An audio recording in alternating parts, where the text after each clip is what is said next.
Magandang hapon po, good morning, good afternoon, good evening everyone. Nasaan man po kayong panig ng mundo, maraming salamat po na kayo po ay dumadalo at sumasama po sa amin. This is our 63rd installment of the Stop COVID Deaths webinar series brought to you by the University of the Philippines. We are very happy that you continue to join us for our 5th season, and this is this is our COVID-19 learning journey, and we hope that you will continue to join us as we move on into our 6th season.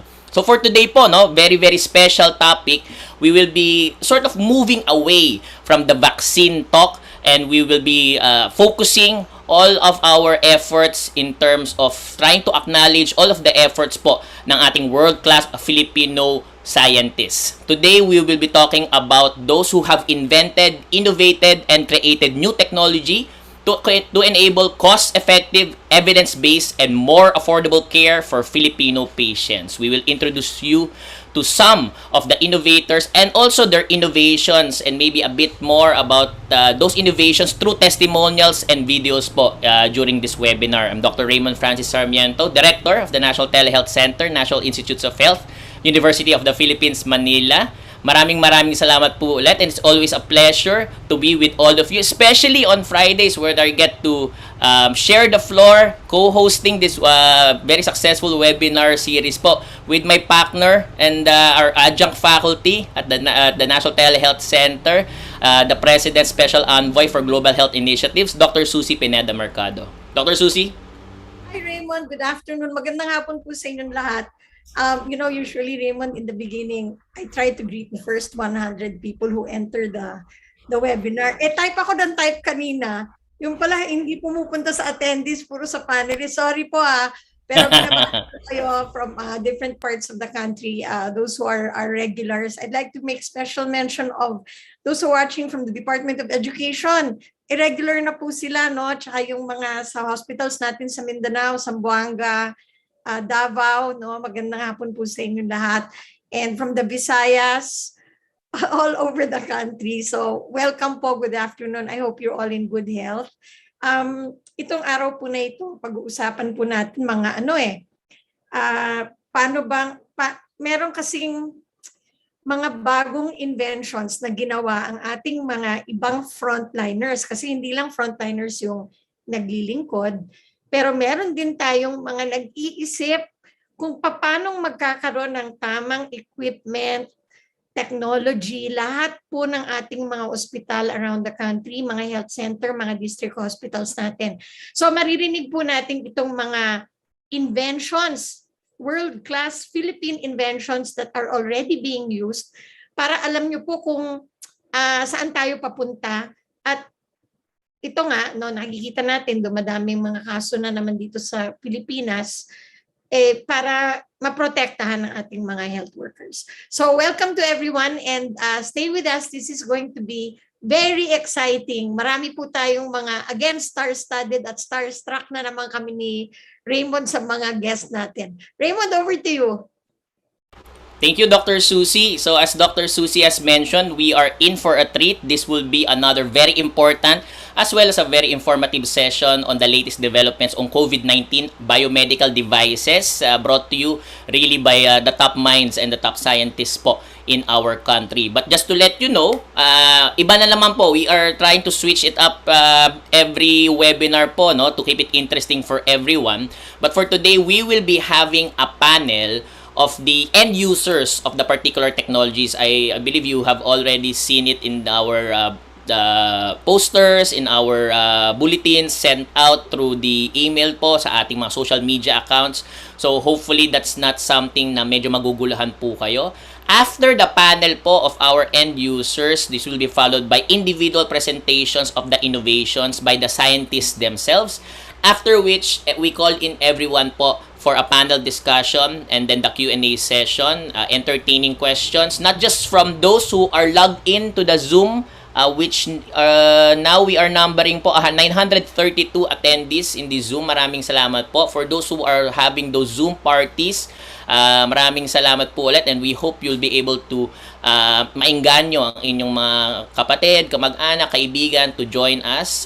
We are also being live streamed in the YouTube channel of TVUP, as well as the social media accounts, particularly Facebook for TVUP, for Stop COVID Deaths, and for the University of the Philippines. Ituloy-tuloy ko na lang po, Dr. Susie, no?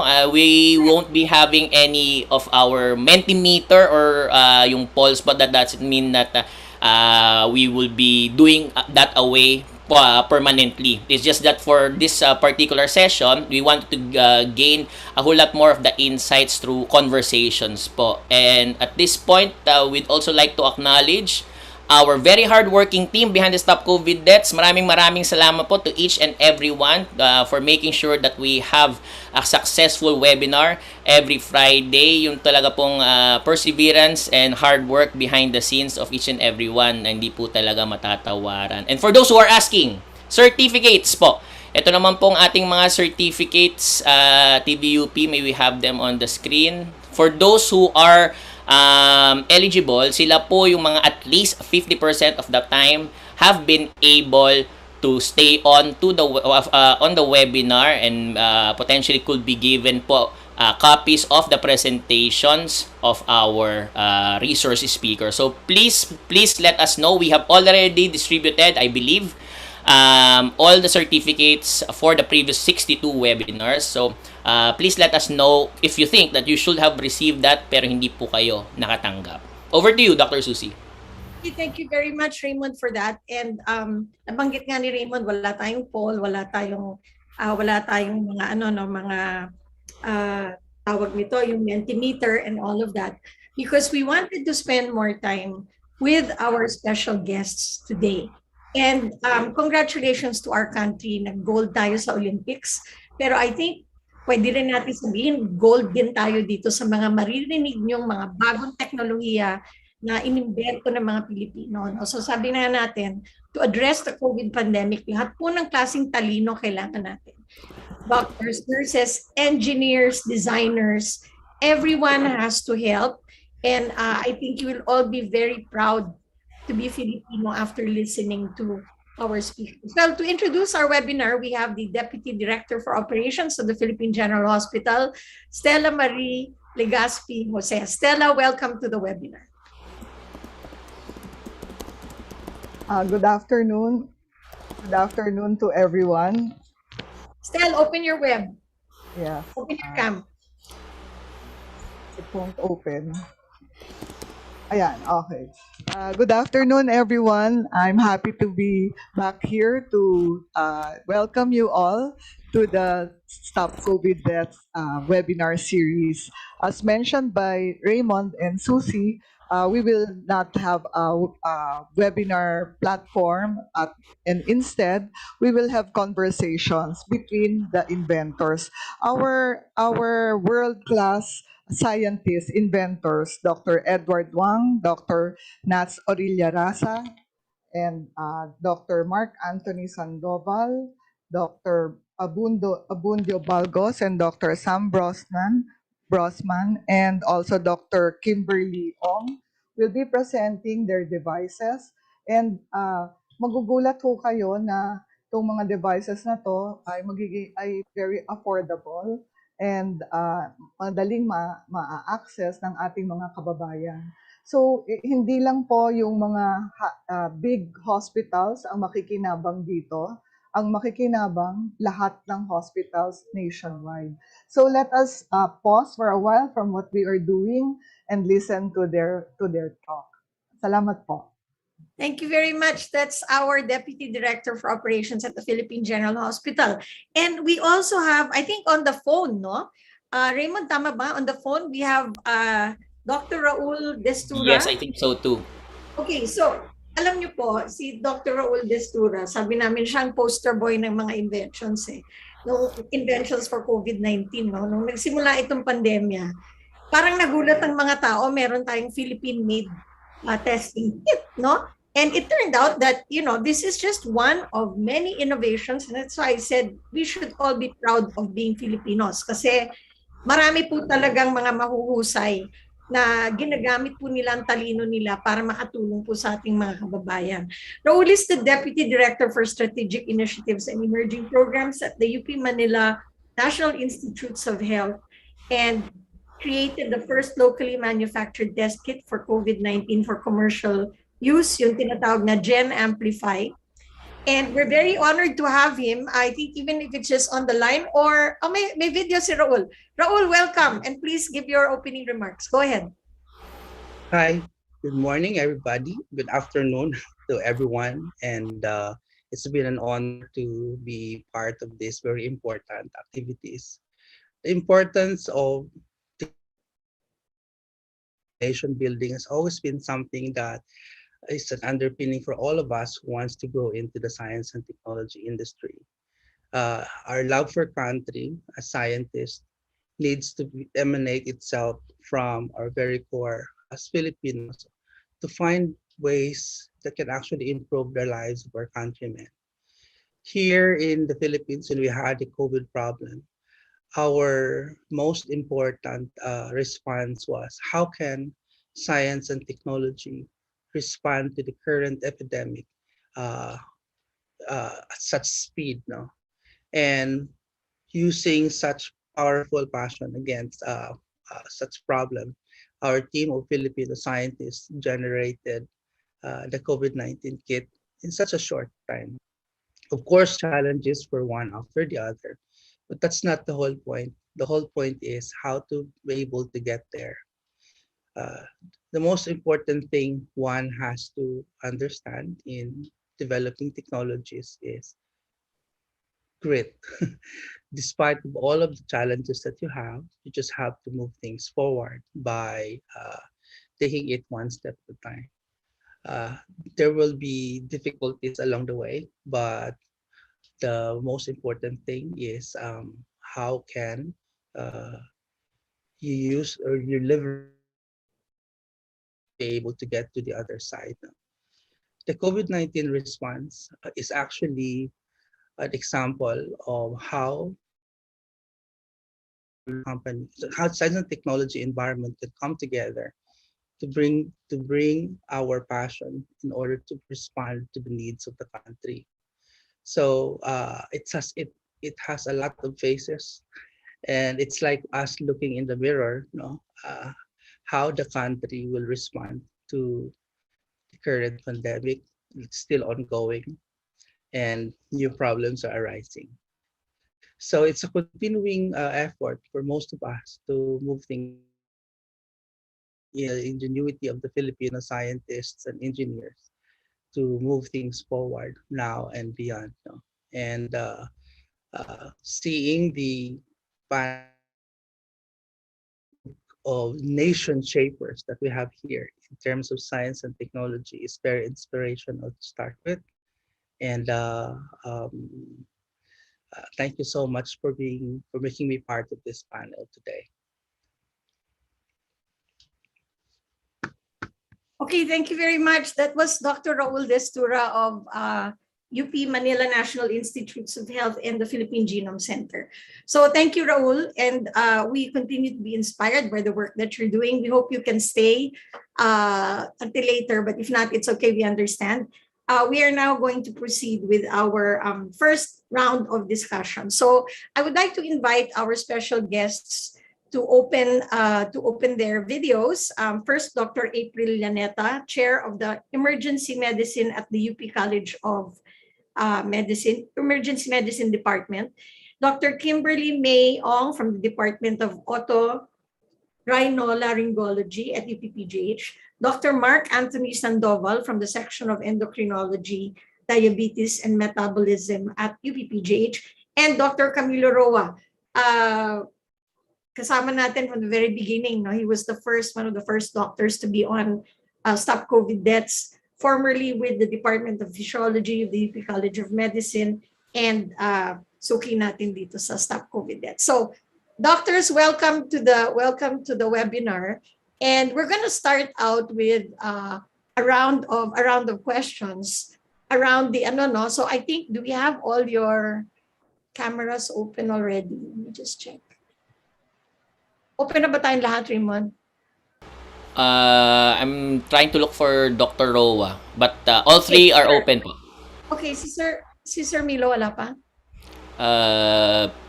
Not yet. Okay, let's start first with a question first for everyone. First, tell us about what is the new invention you're working with, and how has it helped you and the patient? So we're going to start first with April Llaneta of the emergency room, emergency medicine department of UP PGH. April, go ahead. Magandang hapon po sa ating lahat, and salamat po at natutuwa ako makasama dito ngayon, no? Kasama ng mga aking mga dating professor at mga colleagues ko sa UP Manila. So ang emergency department po, kami po ay nagpapasalamat na napili po kami isang na site, no, for the deployment of a prototype unit of SaniPod, no? So ito po ay isang parang sanitation equipment po, no, para sa ating mga frontliners or mga health workers na nagtatrabaho sa emergency department.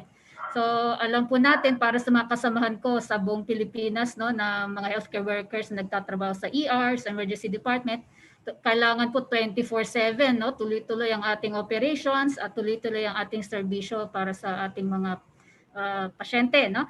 So as frontliners, importante na alagaan natin yung health ng ating mga staff para tuloy-tuloy din yung pagpo-provide natin ng serbisyo. So malaking tulong po yung SaniPod kasi nakadagdag po ito. It's an additional layer of protection for our healthcare workers. So maliban po sa standard infection control or safety protocols na ginagawa natin sa emergency department, dahil ito nga po yung parang unang pinupuntahan ng mga pasyente na nangangailangan ng emergency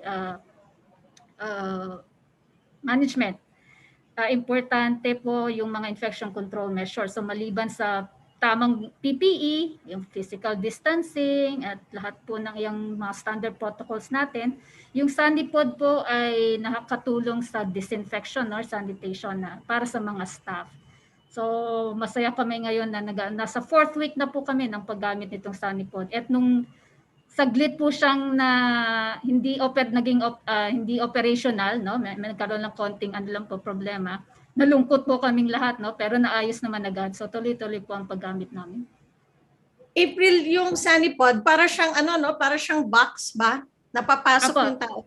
I-describe mo sa para siyang cubicle, no? So may pintuan na pagpasok namin, mag-spray siya sa buong katawan, no? Ng betadine, no? Explain naman ni Sir Dr. Wang mamaya po. And then mga 1 minute and 30 seconds po yan, no? So buong parte ng katawan, and then lalabas na po kami doon sa kabilang side, no? So yan po ay ginagawa namin usually pagkatapos po ng shift, 8-hour or 12-hour shifts, or in between patients po, pag nag-handle kami ng mga toxic patients doon sa aming ED, COVID ED, pwede rin po namin ang magamit. So at any given, siguro sa isang araw po, mga 50 to 60 na mga staff ang gumagamit po ng SaniPod. Okay, so mamaya makikita po natin ang itsura ng SaniPod. Thank you very much, Doc April. No? Punta tayo ngayon kay Doc Kimberly Mae Ong ng Department of Otorhinolaryngology of UP PGH. At Kimberly, ano yung innovation or yung technology na bago na ginagamit niyo, nagawa dito sa Pilipinas? Hi ma'am, Doc Susie. Thank you for having me po. So, yung sa amin po ay yung Powered Air Purifying Respirator or PAPR. It's actually a device na, so parang may suot kang parang hood, and then yung may isang, it's attached to a motor that can filter the air coming in para malinis yung air na binibreathe ng healthcare worker while they're working in whatever area in the hospital they're in. So it's actually if you watch kunwari yung mga Grey's Anatomy, mga medical shows, you can see it sometimes when they have some sort of an outbreak. That's what they use to protect themselves. Parang astronaut yan, yes. Di ba? So parang astronaut, yes. So parang Yun po yung parang the problem there po kasi is nung nag-hit yung pandemic, the country really wasn't prepared. Wala tayong mga ganito. It's not widely available. And then it's really expensive to have it shipped from usually the US or whatever. So what we did, nag-innovate sa Sibol ng PAPR, and then yun po yung mga ginagamit po natin ngayon para maging mas safe tayo and ma-protect tayo whether we are placed in the operating room or if we go on duty sa COVID ward or even dun sa when we do our work sa mga medical laboratories, handling mga culture samples and whatnot po. Dr. Kimberly, parang may slides yata kayo. Meron ba kayong pictures? Yeah, just to give the audience an idea of what generally a PAPR looks like. So, ito po on the left side is our residents and fellows wearing the full face respirator from 3M. So, depends on the person using. Sometimes they really find it uncomfortable. So if you, during the start of the pandemic, some of our audience might have already seen yung mga ating healthcare workers, yung sugat-sugat yung muka from having to wear these respirators and the N95 mask for such a prolonged period of time. And then on the middle panel going to the right, that's our residents wearing these are actually donated PAPRs muna from the private sector. So, yan po, mas comfortable. They can just wear a mask inside. Tapos parang they can still freely do what they would like to do during the surgery. Or like this one, sa mga COVID positive patients, yan din yung ginagamit nila to protect themselves.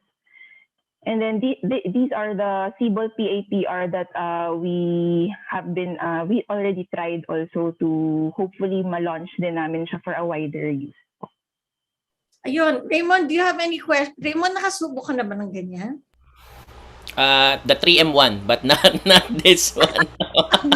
So it's more comfortable. It's more comfortable than having that very... But they're also wearing a mask inside, Dr. Kimberly, no? Meron din silang suit na mask. Yes po, kasi parang when you remove it, syempre you want to still be protected after. So, it's better to still wear kahit na face mask man lang inside. Okay. Yeah, Raymond, you have a question for Dr. Kimberly or April before we go to our next presenter? No questions kasi I might preempt the presentation of the innovators, Dr. Susie. Yeah. So we'll just get their testimonials po. Mamaya. Kasi ngayon pinapatikim lang namin sa inyo kung ano itong mga innovations na to. Sige, ang susunod po natin. Raymond, ikaw na mag-introduce ng next. Okay, so for the next one, we have an attending physician po from the section of endocrinology. Very, very good friend. Also the head of our Research Grants Administration Office, Dr. Mark Anthony Sandoval. Mark, can you share about the innovation that you have, well, at least for your family has experience in using? Yes, Raymond. So allow me to share screen so I can show pictures, so our audience can better appreciate the technology. So anyway, so the posters mentioned that I'm a faculty of the University of the Philippines. I'm an endocrinologist, but that has nothing to do why I'm speaking here in front of you today. Okay, it was mentioned that I am the head of the Research Grants Administration Office. In fact, our office manages the various projects which are being presented today. But again, that has nothing to do about what I'll be talking about. I am here because I am a son of a COVID-19 patient and part of a family that benefited from this technology. Okay, so the picture is blurred because the phone that was used was wrapped with cling wrap as part of infection control practices in the COVID area. So this is in PGH. So this is my mom as a patient inside the COVID area. This is the Telepresence monitor, the technology that we will be talking about. And this is me doing rounds in level 3 PPE. I stood as my mom's own attending physician, but of course with the help of other doctors. When she was transferred to the non-COVID area, this was in the other room. She still needed to be in the hospital. She stayed in the hospital for a total of 42 days. So this telepresence monitor became a constant companion for those 42 days. And you know that for COVID patients, watchers are not allowed. So how would family members, di ba, hindi sila makakadalaw? Di ba? Buti na lang ako, doktor ako, pwede akong dumalaw araw-araw. So this is the telepresence monitor in action. So that's my brother talking to my mom. So my mom is still fitted with this high flow nasal cannula on her nose and the ever-present pulse oximeter because we want to anticipate any desaturations. And the stand of the telepresence monitor bears this label, UP Manila CM Sibol Telepresence Terminal. And you will learn about Sibol later on from Dr. Wang. Okay, so what joy to see her granddaughters dance. So this is priceless. Di ba, para sumaya kasi nga walang kasama dun sa room. She celebrated her 78th birthday while in the hospital. So a Zoom meeting was possible because of this telepresence monitor.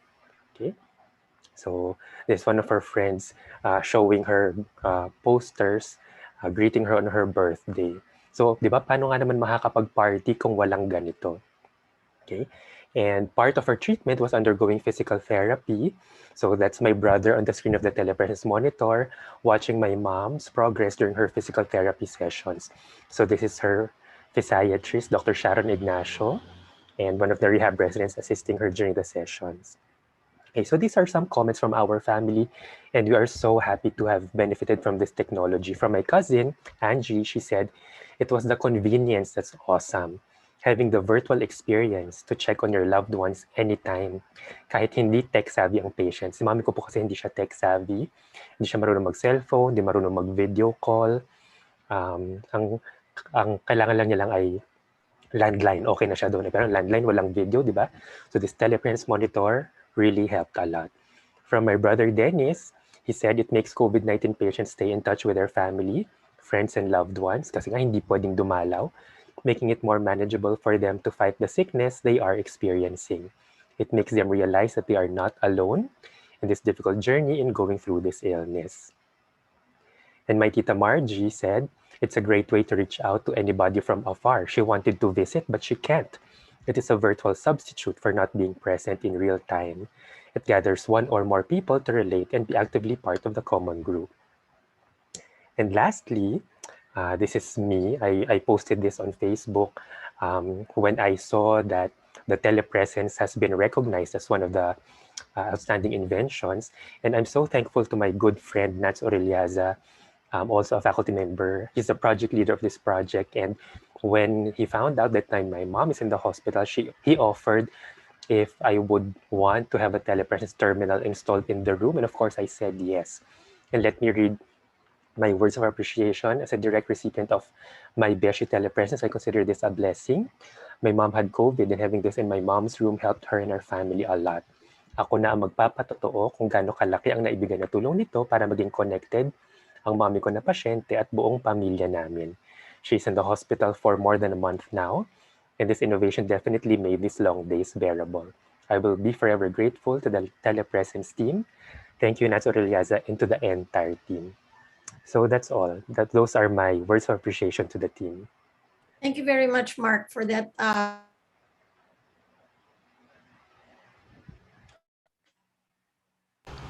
You're on mute, Dr. Susie.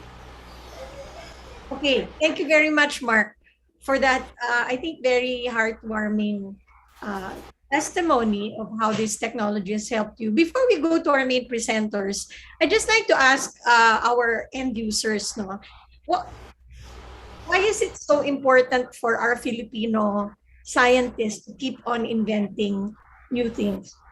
April, what do you think? Hello po. So unang-una po, marami talaga tayong talents, and nakikita naman natin yung mga problema at yung mga posibleng solusyon. And sa mga concerted effort natin, nakaka-produce tayo ng mga innovations na mura compared kasi sa mga established na mga equipment, no, na branded, no, yung iba hindi pa available dito sa atin, kailangan pa tayong umangkat, no. So yung mga ganito pong innovation ay malaking tulong at aswak siya sa needs, no, sa needs ng mga gumagamit dito sa ating local situation. Thanks, April. Kimberly, what do you think? I think Dr. Llaneta was able to cover a lot of the significant points of why dapat tayong mag-innovate talaga, no? And there are things na nakikita natin ginagawa sa ibang country but might not necessarily be culturally relevant to us, and at the same time may mga things na parang talagang Pinoy lang ang may kailangan at Pinoy lang din ang makakahanap ng paraan para masolusyonan yung problemang yun. Yeah, thanks a lot. Mark. Diba sabi ko nga po, I'm the head of the Research Grants Administration Office, but I didn't imagine that I will be a recipient of one of the projects that we are managing. I did not dwell on the science or the technical aspect of that innovation. I let Nats talk about it later. Diba ang title ng ating webinar, World-Class Innovations. Hindi ko alam if this has been spread throughout the world. It means the world to us that this really helped us during our.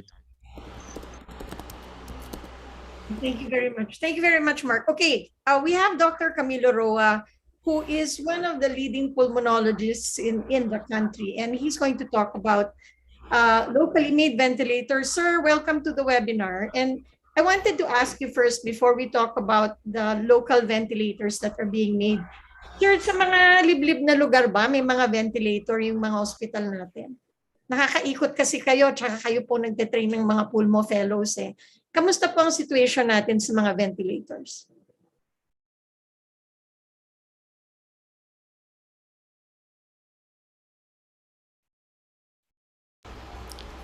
Ability to support patients who are having difficulty breathing, and that includes a ventilator. Now, I know a ventilator, kung talagang fully implemented, ang tawag niyan invasive support, kailangan intubated, and therefore you should have an anesthesiologist or somebody in the ER that can do the intubation and put the machine on and put the settings.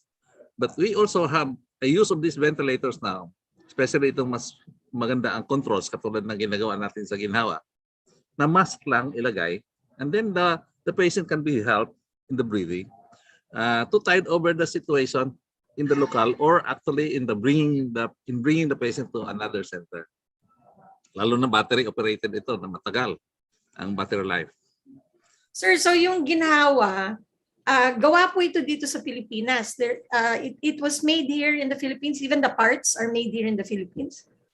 And unfortunately, the parts are taken from outside, so they are all ordered in bulk. Some of the tubing things we fabricate, but still we are dependent on international parts. But if these are produced here, then we have this in stock already. So if, for example, there was a time that nung unang ng COVID, nag-surge, and there was a count of ventilators. Ang dami, pero almost half were not functional. So that would have been prevented or averted kung the parts are already here. And if you have a local company making these ventilators, nandun na yung mga parts eh. So marami pong ventilator, pero yung iba hindi umaandar. Naku, kausad naman, hindi sila umaandar. So if we have locally manufactured ventilators, mas madaling ayusin. Yes, and sometimes, you know, what is lacking is just a small part, and it's not expensive. And of course, kung hindi ginawa dito, you have to source it out. And you know, patients requiring support cannot wait very long. They have to be on a ventilator. Sir, yung sinabi niyong sabi niyong nagagamit ito in transporting patients na battery operated. Yun po ay sa ambulansya ba yun, or pwedeng paano pong ginagamit yun? Okay, so inside the hospital, pwede from one room to another. Very important yun kasi marami nagkamali doon. Papuntang OR, tinanggal muna, lagyan mo na ng oxygen. hindi minsan masusupport yan eh. But with the ventilator na portable na battery, kaya. And of course yung ambulance, it can also be air ambulance kung necessary. And really yung ginhawa, isa doon sa model doon, naka-design just really to handle that. Lalo tayo archipelago, di ba? Archipelago tayo. But we can have a boat that can go bangka. Oh, pero 2 hours, 3 hours, meron ka na mapuntahan siguro na medyo okay na lugar to bring a patient. So sir, yung yung ginhawa po, ngayon in terms of price, what is the difference? What is the difference in terms of price? Maybe Dr. Balgos will talk about it, but it's really cheaper. Maybe 20% or less than cost outside. Wow. Kasi the small parts are not really expensive. May mga parts doon na medyo premium. Pero in general, hindi naman yun ang nagbe-breakdown. Yung mga small ones and the bigger ones actually last longer. So it's really important na we have our own a production system, na order na yung mga parts, and that can in a way multiply the number of functional ventilators available. Great. Raymond, did you have any questions? No more questions, Dr. Susie. I'm just really looking forward to the individual presentations. As I've mentioned, I have reserved my questions for the bigger panel later on. Okay. Raymond, you can start introducing our panelists. So we'll now shift from our end users, yung mga nakasubok na nitong mga bagong mga invention na ito. Pupunta na tayo ngayon sa ating mga mga inventors. Raymond, go ahead, you start. Thank you, Dr. Susie, and thank you to our end users who gave excellent and heartwarming testimonials po, no? We hope to be able to multiply that after the webinar. But first, we would be honored to hear all of the tears, blood, and really all the time and effort that all of these innovators spent for each and every part of their innovation po. Well, let's start with the program leader po of the UP Surgical Innovation Biotechnology Laboratory. He's also professor at the PGH Department of Orthopedics and also an academician at the National Academy of Science and Technology.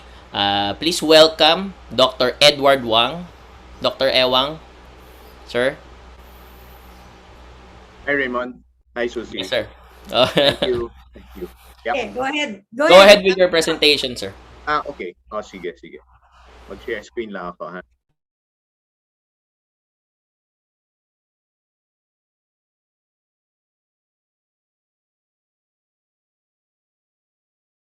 Okay, sige. So, thank you very much to TPUP on behalf of the UP Sibol team. So, this is number one, congratulations on your 63rd successful webinar.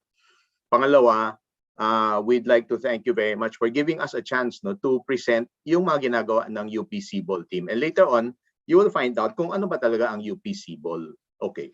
So, I will start off with this slide. Almost all medical devices present in developing countries have been designed for use in industrialized countries. Consequently, they are often unaffordable and are maladapted to low resource settings. So these were statements made 10 years ago. But up till today, I don't think things have changed very much. So take a look at this equipment. Ito yung mga biomedical equipment and devices, some of which you are very in need of during the COVID pandemic. Pero if you look at these devices, everything is imported.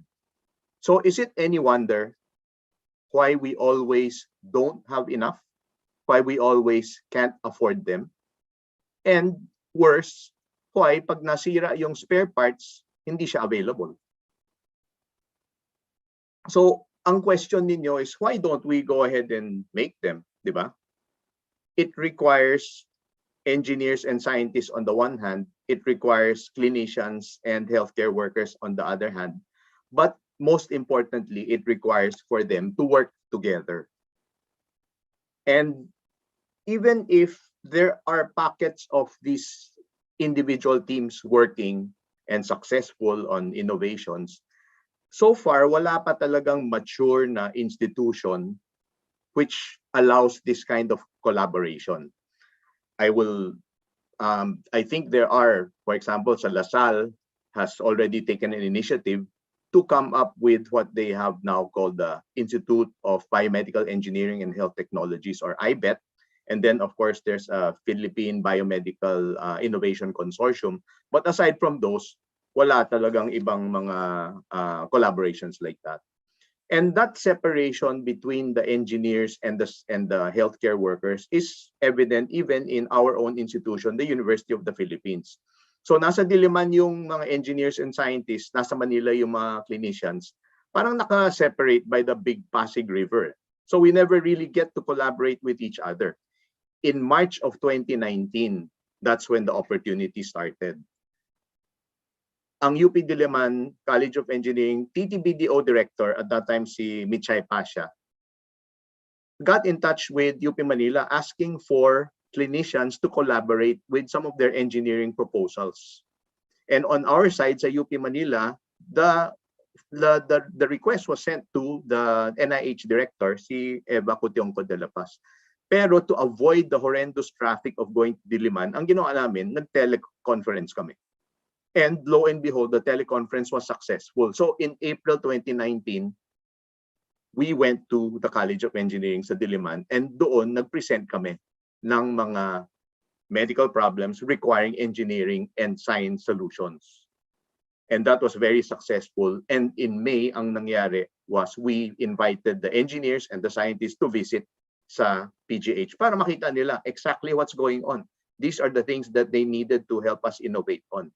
And as a result of that, through many, many months of collaboration, we came out with 4 collaborative projects under the program, which was then christened Sibol. So this is the UP Surgical Innovation and Biotechnology Laboratory. And this program proposal was submitted to the DOST PCHRD. And ang Christmas gift sa amin ng DOST PCHRD was we were given a grant to start this program. And this is on your left-hand side, kita mo yung grant na binigay ng DOST PCHRD. And so ang next step really was to come up with a MOA. So nag-sign na ng MOA between DOST and UP Manila. Pero not all good things can continue like that. So ang nangyari, as we all know, COVID struck. And sunod-sunod na yun. Soon we were on complete lockdown. And worse than that, so many of our comrades fell. We saw so many people falling along the side. And very often it was because of lack of protective equipment, lack of distancing, lack of different mechanisms to protect our healthcare workers. So at that time, Sibol was recently born. So while there was a MOA, wala pa yung pera, no infrastructure, no equipment, but that was our reason for being. Sibol had to do something. And even if we didn't have the money and the infrastructure and the equipment, we had 2 things. We had Viber and we had Zoom. And by June of 2020, we were convened. We convened ourselves in March of 2020, and in 3 months' time, we had 11 projects. And these 11 projects were divided into 3 teams. Basically to protect, to disinfect, and to distance. So, ito yung 3 teams and their 11 projects. And you will notice that each of the projects is handled by an investigator and the co-investigator, one of which is a clinician and the other one is either an engineer or a scientist. And so you have the PPE team, you have the disinfection team, and you have the telemonitoring team to do those 3 thrusts that we had.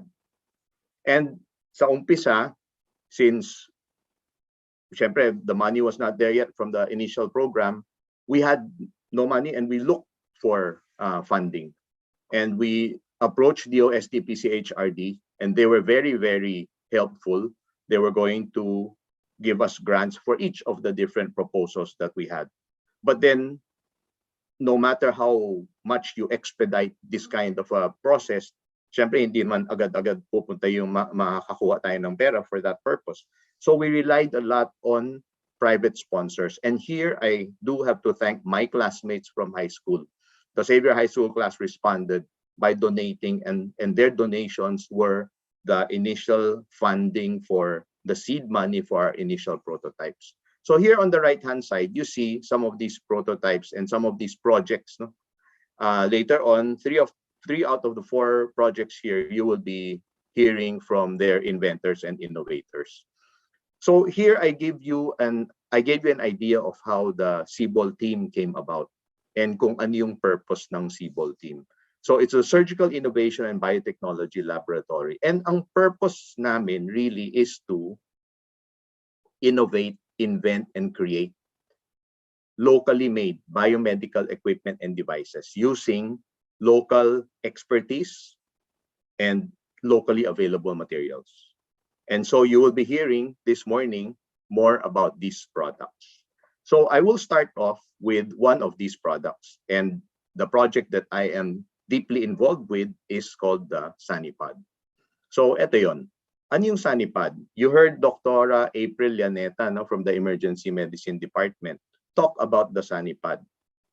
And so dito niyo makikita yung pictures of exactly what the SaniPod is like. And here, before I start, syempre, I would like to recognize the co-investigators, the engineers, starting from Prof. Magdaluyo, my co-investigators, Dr. Catherine Co, Engineer Pichardo, our industrial designer, August Pataksil, and our science research specialist, Jenna Gonzalez.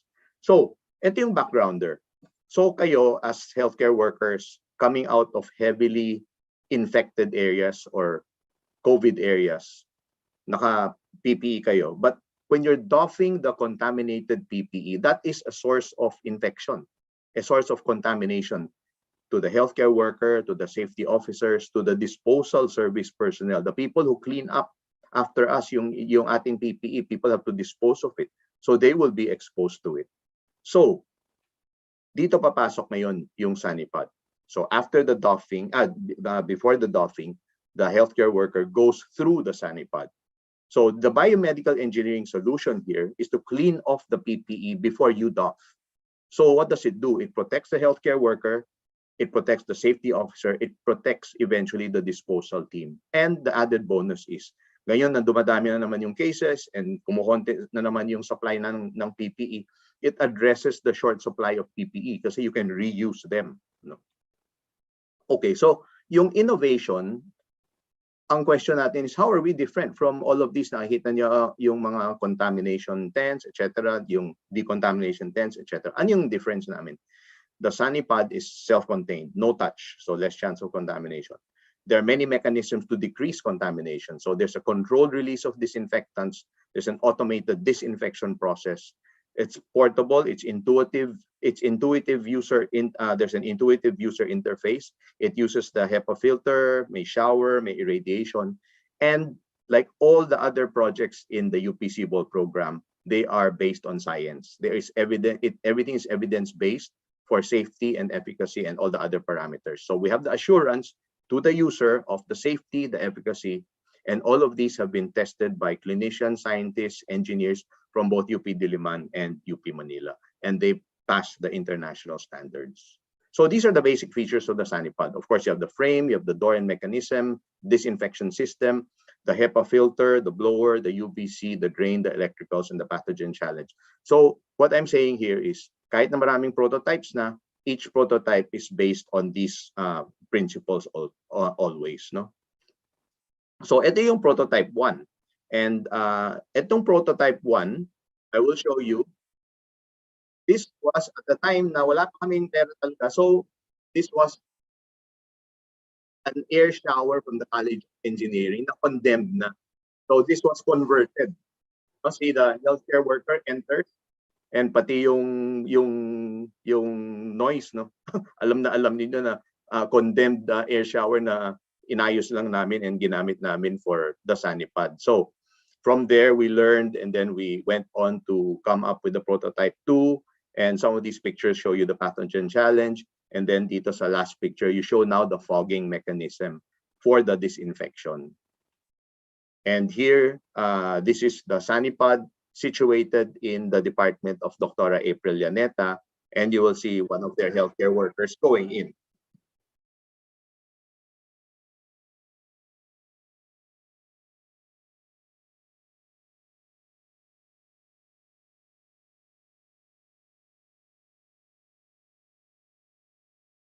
So yan, so he goes through the disinfection process, may fogging, may blower, and then later on, when he comes out, syempre, that tubig may be ready. So I want to show on this slide the evolution of an innovation. It's not something na from the first day pa lang pag naisip mo na and then that's it, you have a perfect, beautiful SaniPod. It doesn't work that way. So we started off with this, sabi ko nga, condemned air shower na dinonate lang sa amin eh. And then they have the prototype 2. And then with further improvements and feedback from all the workers, we are coming out with the prototype 5 already by next week. And this is a quick rendition of prototype 4 and 5.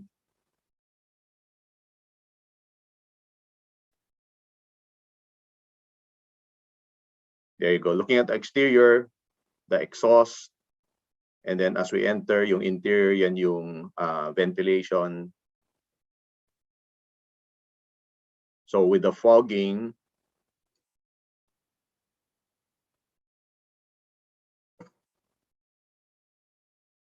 yeah, and you will see that this pipe now leads into the cubicle, no? Now, inside, once we get inside, makikita nyo yung vent kung saan pumapasok yung disinfectant. There you go. And then later on, makikita nyo, sa taas, makikita nyo yung blower. Yan. Okay. And then yan yung mechanism, no? For the blower. Okay, we'll cut that short and go to the next slide, which is really showing you na every time na may gumagamit, meron din kaming mechanism for feedback. So it depends on the feedback ng healthcare worker, always based on that, nag-i-improve ang prototype. And this really is a slide to show you what goes on, no? This is the work behind the scenes. So hindi siya, like I said, with one snap of a finger, next day maganda na yung gawa. So we've gone through so many different prototypes, so many different trials and errors, gone through work with microbiologists, engineers, industrial designers, even choosing how to put in, how to test it, how to make sure na okay siya, and then the pathogen challenges to make sure na everything is evidence-based. And of course, the DOST, now that we're using mainly DOST fund, yung team comes to converse with us and to communicate with us to make sure na everything is going fine, no? And this is a picture that we took last month when we visited our engineers at the M, because in one of their cellars, doon namin ginagawa yung isang prototype.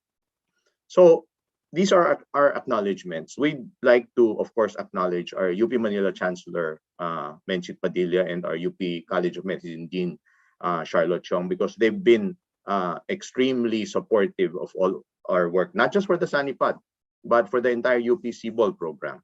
They're heavily invested in it.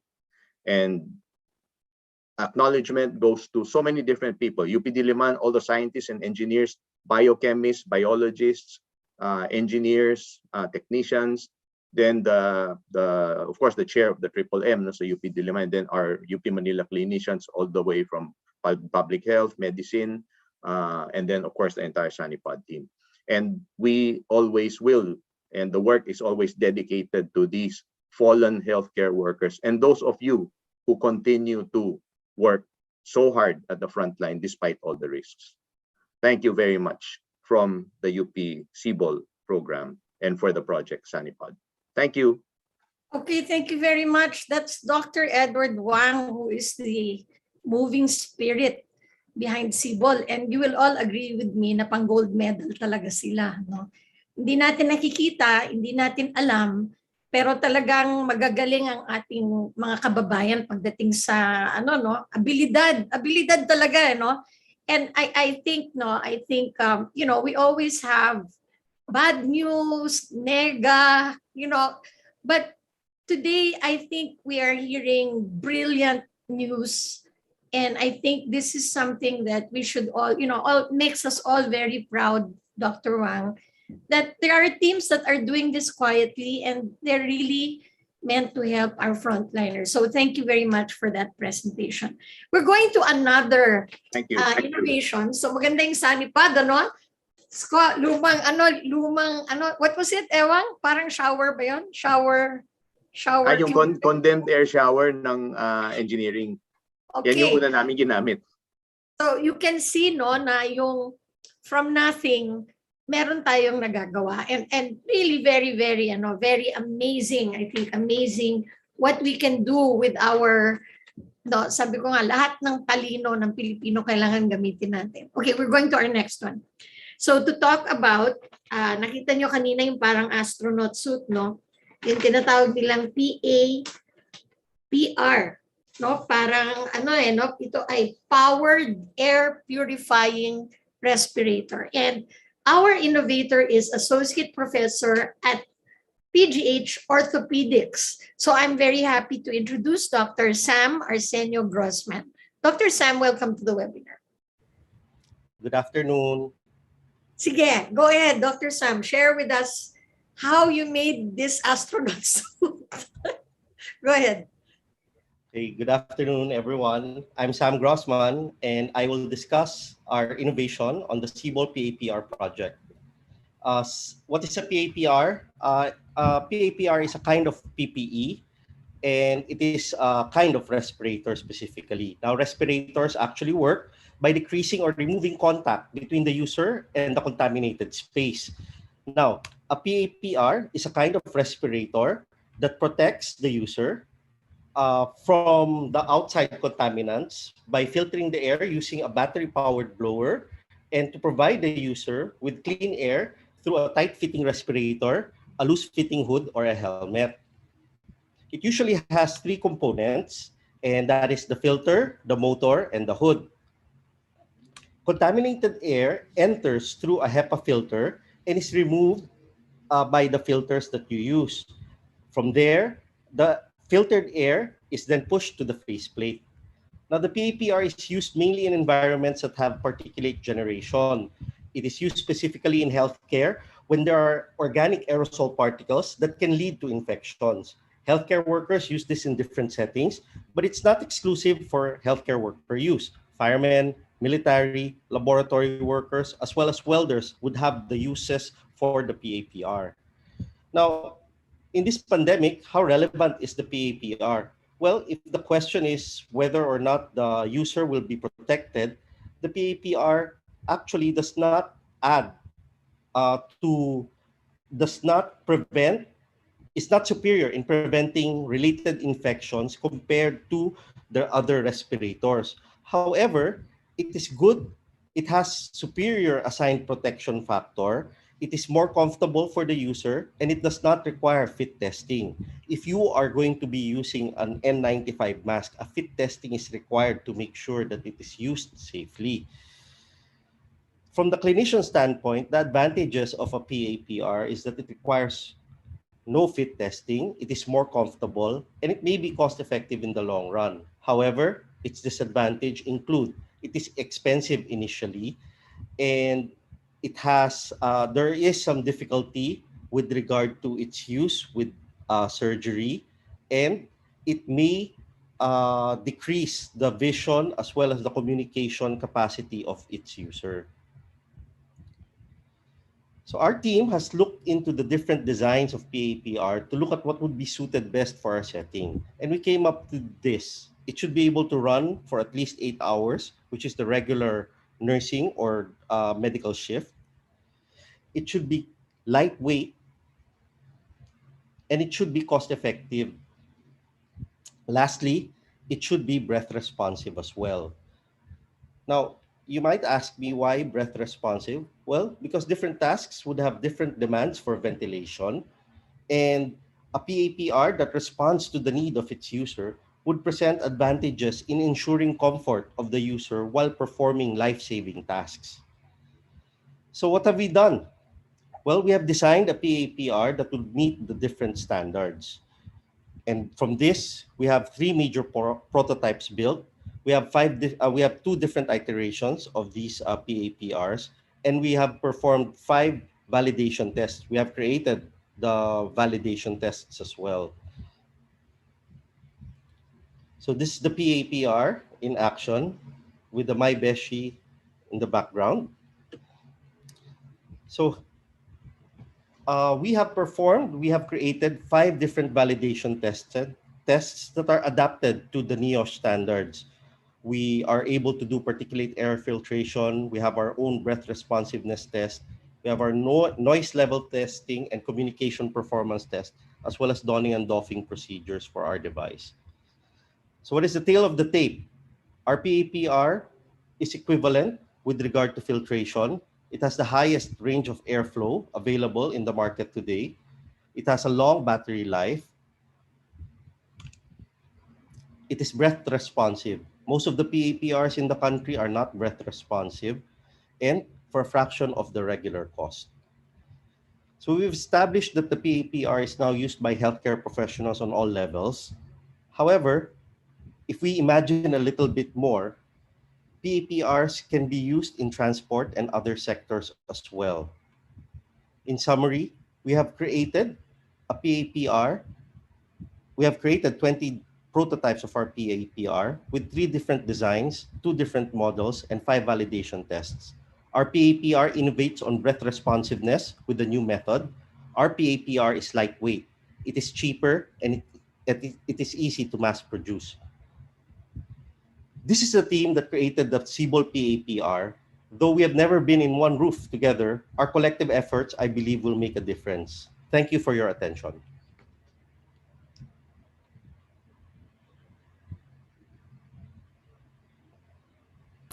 Thank you so much, Dr. Grozman, for that interesting presentation po, no? We are seeing in the chat that there are a lot of, slowly rolling in a lot of requests for, essentially for disseminating this kind of technology. Maybe we could discuss that later on in our panel discussion. We are now at the top of the hour, so we'll try to move on with the other innovations po, no? Next up is the project leader po for one of the more interesting po innovations. This one was already given a testimonial by Dr. Sandoval. Also a good friend, a professor from the Department of Orthopedics at the Philippine General Hospital, Dr. Nathaniel Orillaza. Nats? Thank you, Raymond. Thank you. Thank you. Okay. There we go. Okay. Go ahead, Nats. Yes. Magandang hapon po sa lahat. And again, thank you for the opportunity to present MyBESHIE, which stands for MyBot, ensuring safety and health in isolated environments. Okay, so yun po yung pangalan at sa tinawag ng MyBESHIE. This is a project supported by UP Manila, of course, and UP Sibol, the Computer Vision and Machine Intelligence Group of UP Diliman and PGH Orthopedics. Similar to what Dr. Wang narrated, our inspiration came from the problems that COVID brought to us. So this is the booth that residents were supposed to use in the early days of COVID to protect themselves from screening patients. And behind this booth, they had to wear protective equipment. So it was an idea that came to us. Why do we need to put residents there if they don't need to even touch the patients? They just need to talk to the patients. And the patients were just looking sometimes for assurance. We'll be talking to a doctor who is all masked up with muffled voice. So that became our inspiration. And MyBESHIE is an example of what we refer to as a telepresence device. A telepresence device is an assistive technology that enables a person to mimic some aspects of being present, kaya siya telepresent, from a remote location. They are, of course, very useful in areas where it's impractical or even dangerous to physically visit. So bagay na bagay in a situation like COVID. It's been around. It has a lot of applications in the market, but most of them have been used in businesses, educational institutions, and of course, in healthcare. And while the technology has been in the world for decades now, its importance, especially in low resource settings like us, became apparent early in the pandemic when health workers needed to limit contact with patients and the PPE supplies were dangerously low. So just to give you an example of what's out there, if you just look at the prices, and that is without tax and shipping, it's very prohibitive to bring this technology to us. And to our knowledge, there are no local manufacturers. And most of these robots presented here were designed under the assumption that internet connectivity is strong and reliable in their intended area of use, which we know is sometimes a problem, a lot of times a problem in our country. So what did we do? Okay, so we looked for, Sibol was already formed at the time. We were looking for solutions to these problems. Sibol, with the support of UP Manila, of course, our Chancellor, and UP Diliman College of Engineering, assembled a team of clinicians, engineers, and artists, and scientists, particularly from the Computer Vision and Machine Intelligence group of Professor Nathaniel to brainstorm on possible quick solutions. And these were our initial solutions. These initial units were assembled with the generous support of our private donors, particularly the high school class of Dr. Wang. Although you'd see how rudimentary informed they were, there were some tweakings done by our computer scientists that fits the need to communicate clearly in the COVID treatment areas. And they were not just ideas that were assembled, they actually saw action. All of these designs, early designs, were able to see action in the COVID treatment areas. So we were able to use them to provide aid to, on one picture there, upper left, you see a child who is separated from his parents. We also saw this in situations, for example, in the ICU, when specialists can check on their patient without being physically present because they are assisted by people who are already inside. And of course, as my good friend, very good friend narrated earlier, this is especially useful to elderly physically and technologically challenged patients in isolation. So we're very happy that they have all been put to good use. Seeing the wisdom in the technology, PCHRD graciously gave us a grant. So we assembled a bigger group of young, or well, mostly young, some of us young at heart, very eager specialists to develop a more advanced version of the technology. So I salute this team for developing the solution. Sa totoo lang po, I only contributed by finding the problem and testing if the solution works. So these are the brains and the innovators.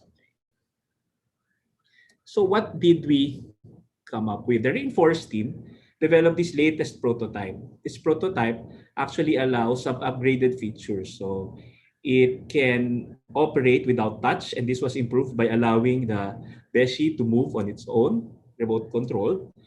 And that limits contamination, and it also avoids anxiety of needing a certain level of expertise to operate electronic devices. It does not need tech knowledge, or you don't need to be tech savvy.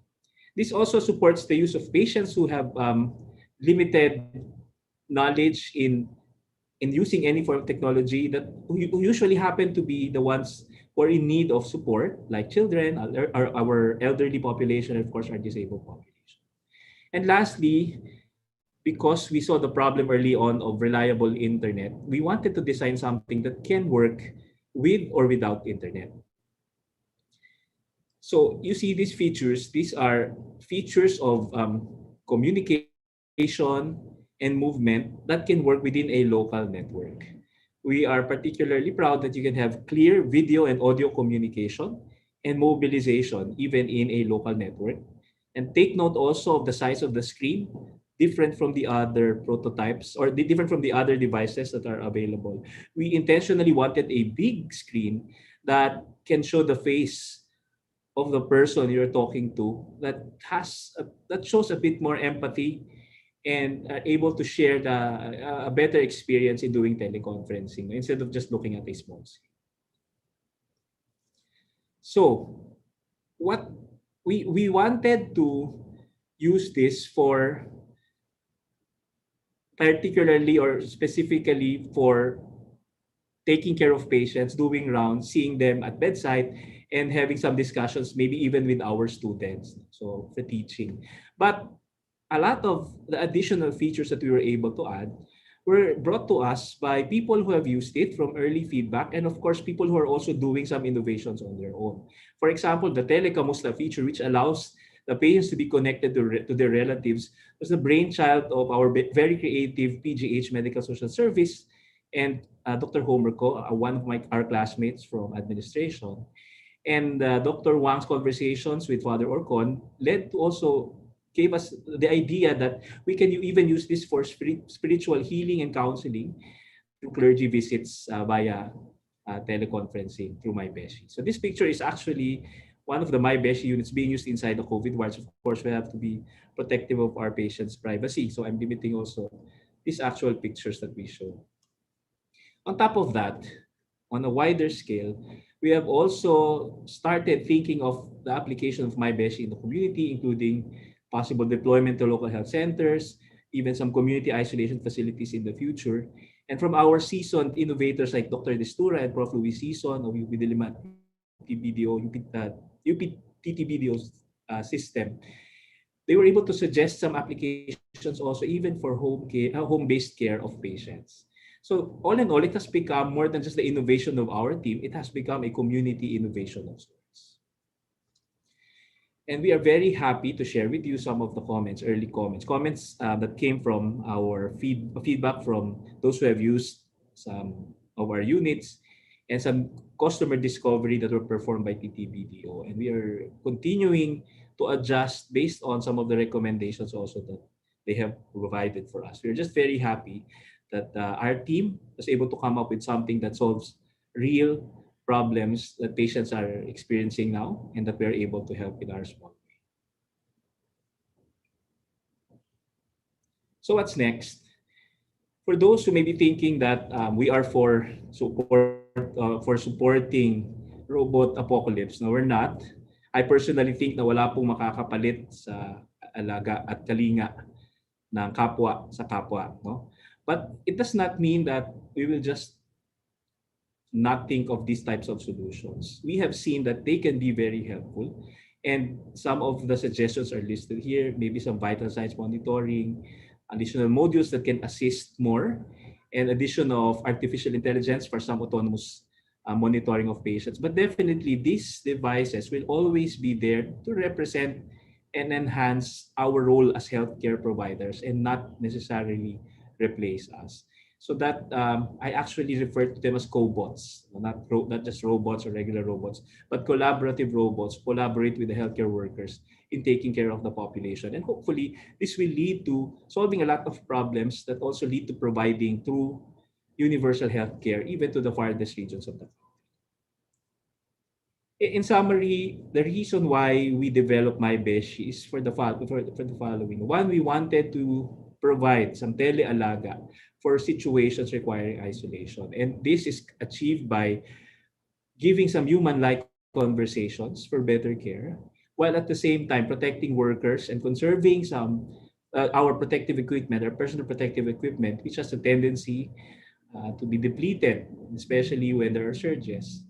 And maybe start a revolution of cobots or the uses of bots and artificial intelligence to help support our healthcare system across the country. So yun lang po. Maraming salamat po sa pagkakataon.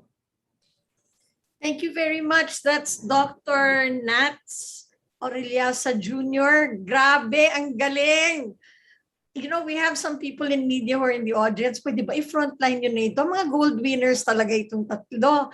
No, I mean, I think this is just really so empowering to see what you can do with creativity, with imagination, and with yung galing ng mga Pilipino. No? Galing. Okay. Last but not the least, puntahan natin yung ventilator na pinag-uusapan ni Dr. Rowa, yung GINHAWA, yung pangalan niya na maliit lang, kayang pang-transport, hindi kailangan ng intubation. And to explain GINHAWA to us, we have another leading pulmonologist in the country, Dr. Abundio Balgos, President and CEO of the Health Centrum Hospital and Wellness Center. Welcome, Bunds, and please go ahead and present GINHAWA.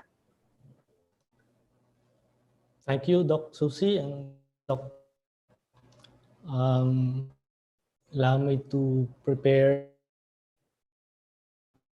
Sige, go ahead. Go ahead, sir.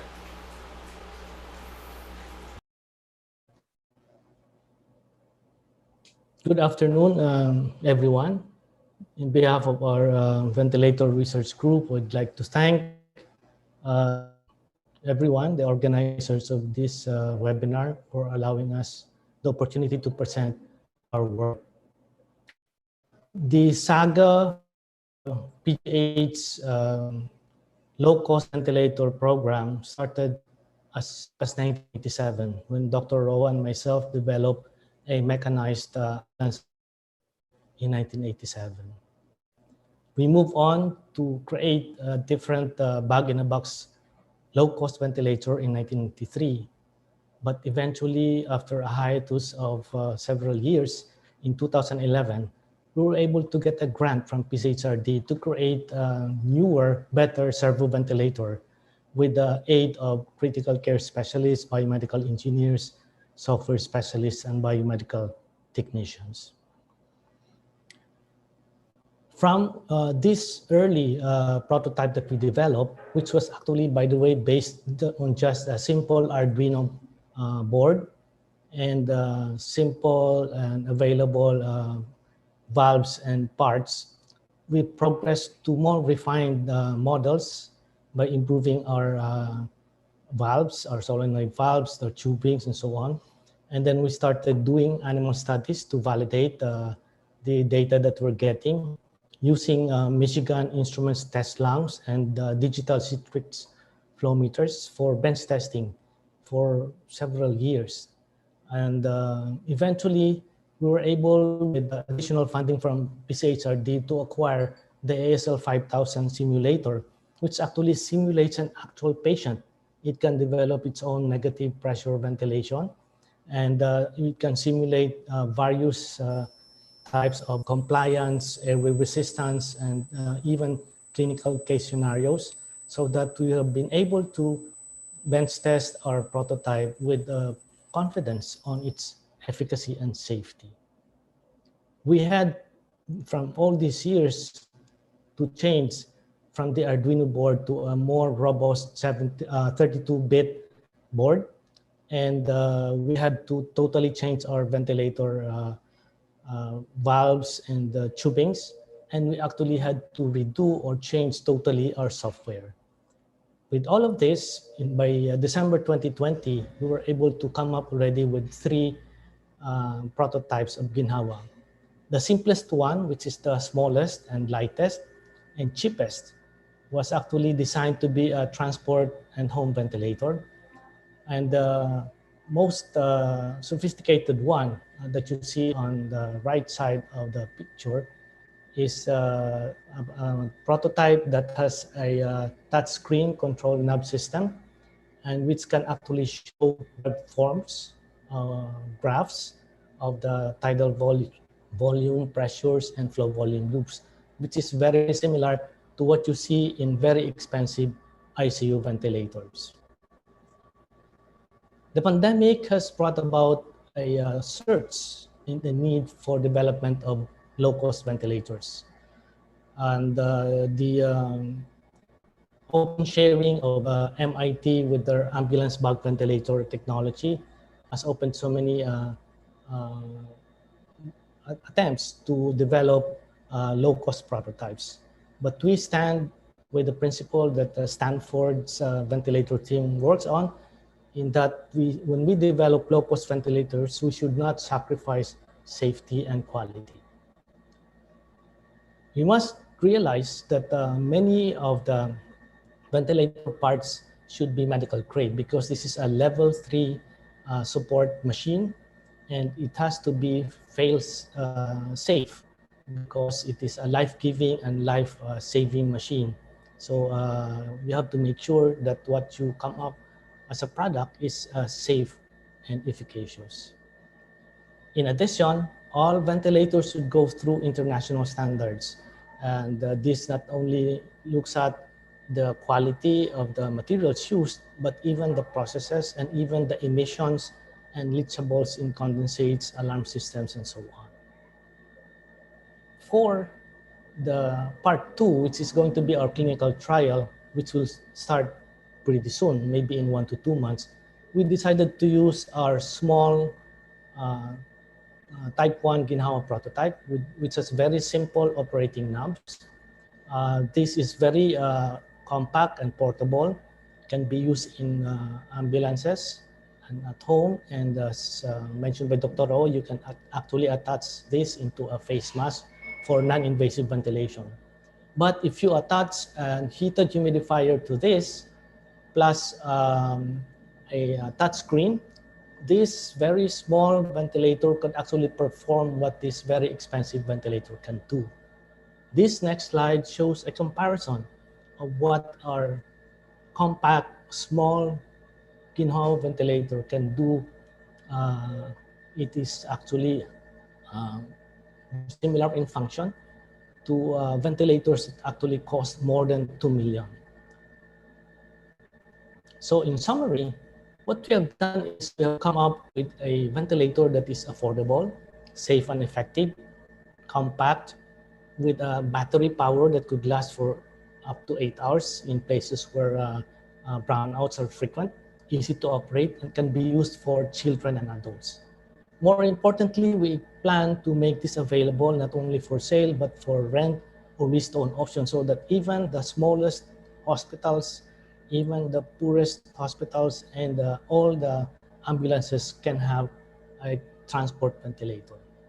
We have embedded self-diagnostic cloud-based data analytics with protocols for operations and troubleshooting, so that we can offer repair, maintenance, and parts 24/7. Even before the pandemic, we predicted that the Philippines needed around 2,500 ventilators for non-COVID patients alone. When the pandemic started, we found out that there were only 2,000 working ventilators all over the Philippines. And you can imagine the amount of additional ventilators that are being needed now and even in future pandemics. And if you add on the demand for ventilators to be in all ambulances and home ventilators for COPD and obstructive sleep apnea patients, I actually predict that the government has to stockpile between 15 to 20,000 ventilators in our country, and our planned manufacturing process may not be enough. We have promised PCHRD and the Filipino people that we will come up with manufacturing and commercialization of the GINHAWA ventilator soon. And hopefully by the end of 2021, we'll be able to finish with this. And so we can really distribute and make the ventilator available to all the hospitals and to the Filipino people. And I'd like to take this opportunity to thank the full support of DOST, PCHRD, and most especially our dear Chancellor in UP Manila, Dr. Menchit Padilla. Thank you for your kind attention. Wow, thank you very much, Dr. Balgos. Oh my gosh, another gold for the Philippines.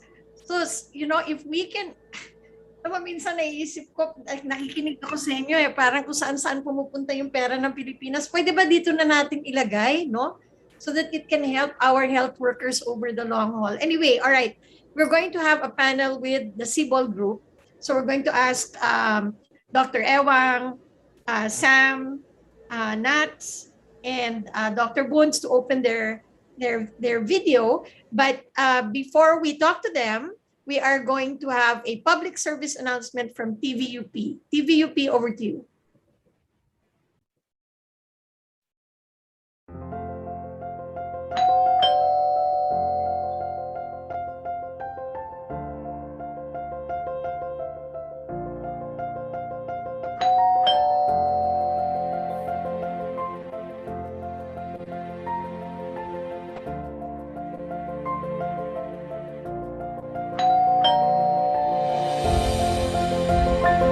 Birthday, Mahal! Thank you, Mahal! Happy birthday, Mommy! Hi, Dad! Hi, Mom! Happy birthday! Mga anak! Thank you! Love you, Mommy! Miss na namin kayo! I miss you, both of you. I miss you. Miss ko na kayong lahat. Mommy, sana magkakasama na tayo muli. Miss ka na namin, Mommy. Happy birthday, Mommy. Miss and love you, Mommy. What did you wish for, Lola? My wish? Magpapabakuna na ako. Ako din. Dahil mahal ko kayo, magpapabakuna ako. Okay, thank you very much. Thank you very much, TVUP, for that reminder. We still are on a campaign to get all our seniors vaccinated. So wag nating kalimutan yung vaccination. Although na-excite talaga tayo dito sa mga bagong inventions. And I can see so many questions in the Q&A. Dr. Susie, let's also call in Dr. Destura. I think he's still on the call po. Okay. Raul, please come in. Raul.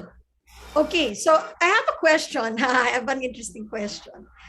I just noticed, and I'm gonna ask Evan. You know, yung tatlong Sibol, puro kayong mga orthopedic surgeon, okay? So, Edward Wang, orthopedics. Samuel Grozman, orthopedics. Nathaniel Orillaza, orthopedics. Is there a reason why? What is it that makes the ortho doctors very creative and looking for ways, solutions to our problems? Dr. Wang, Wang, ikaw sumagot niyan. Ikaw ang punong abala ng Sibol. Go ahead. What's it in the training of the orthopedic surgeon? What is it?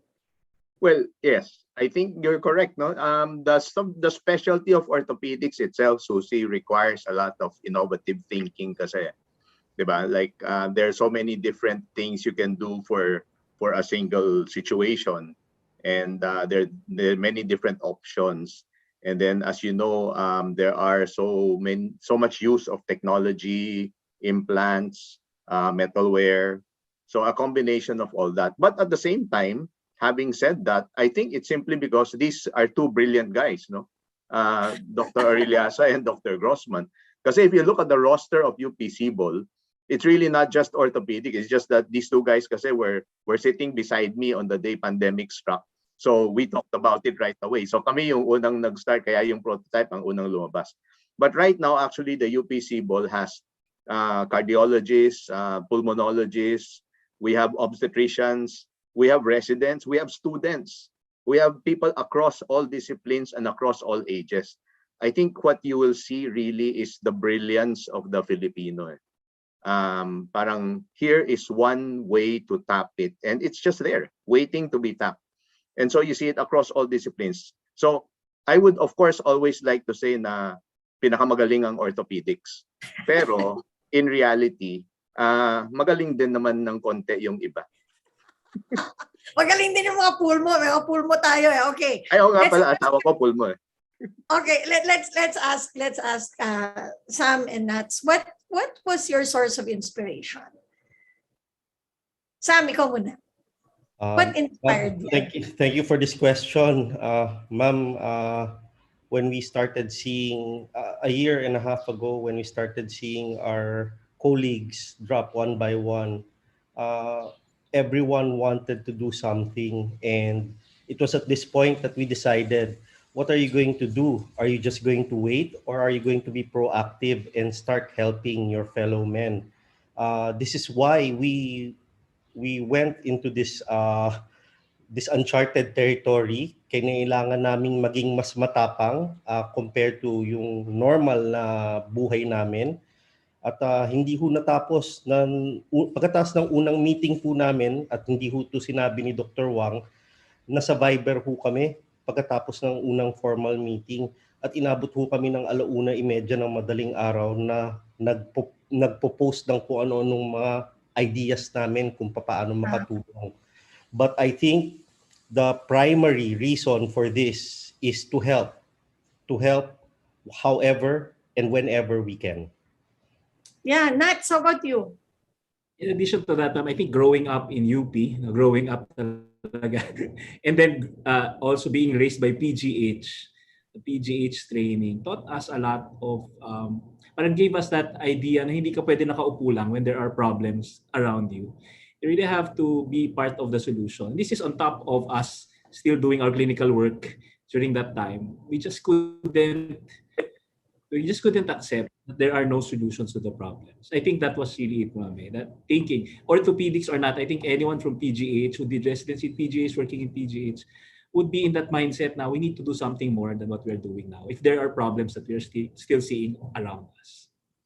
Yeah, I was just thinking, no, parang pag gera merong sundalo, di ba? Merong mga lumalaban talaga, but you also have people who are creating new weapons, no? Gumagawa ng bagong armas. And I think that's essentially what you're trying to do, no? To help your frontliners so that they are protected. How about Dr. Balgos? Anong inspiration nyo for this ventilator? Actually, the stimulus for us to really make a locally made ventilator is just seeing our patients being bagged by relatives. Before we jokingly mentioned that our ventilators have different brands. We have a sister brand and a brother brand who assists the patient for 24 hours. No? And that if that is not stimulus enough for you to start making a ventilator, I don't know what. So talagang parang service driven yung nyo, no, yung vision nyo. Raul, are you still here? Is Raul here? Raul. Yes, I'm here. Oh, Yes, Raul, I'm here. were you thinking of doing a testing kit even before COVID? Yeah, we started in 2007. Is access.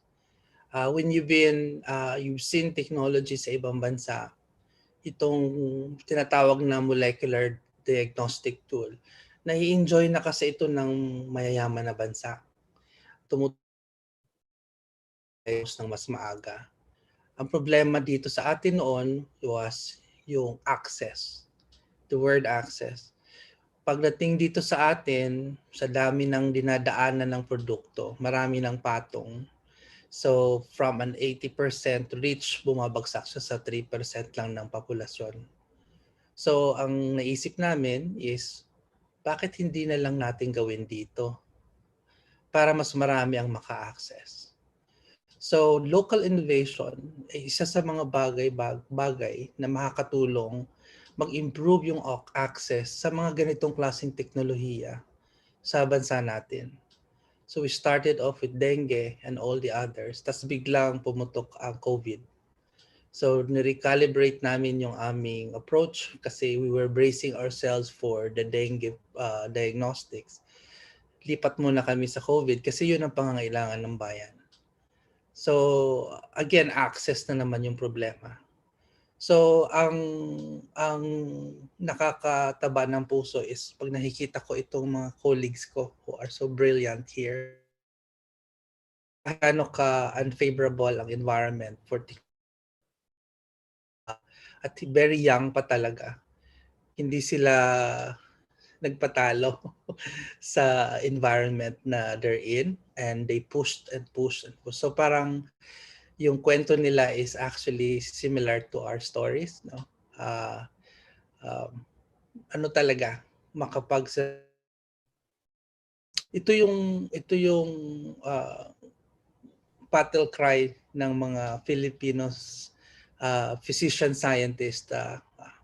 I hope I speak for everybody that it's important na bigyan tugon itong mga pangailangan ng ng scientific community to be able to deliver, but can only be because of all of these problems that we face along the way. But I think we're getting better, no? The environment is becoming more and more engaging, no?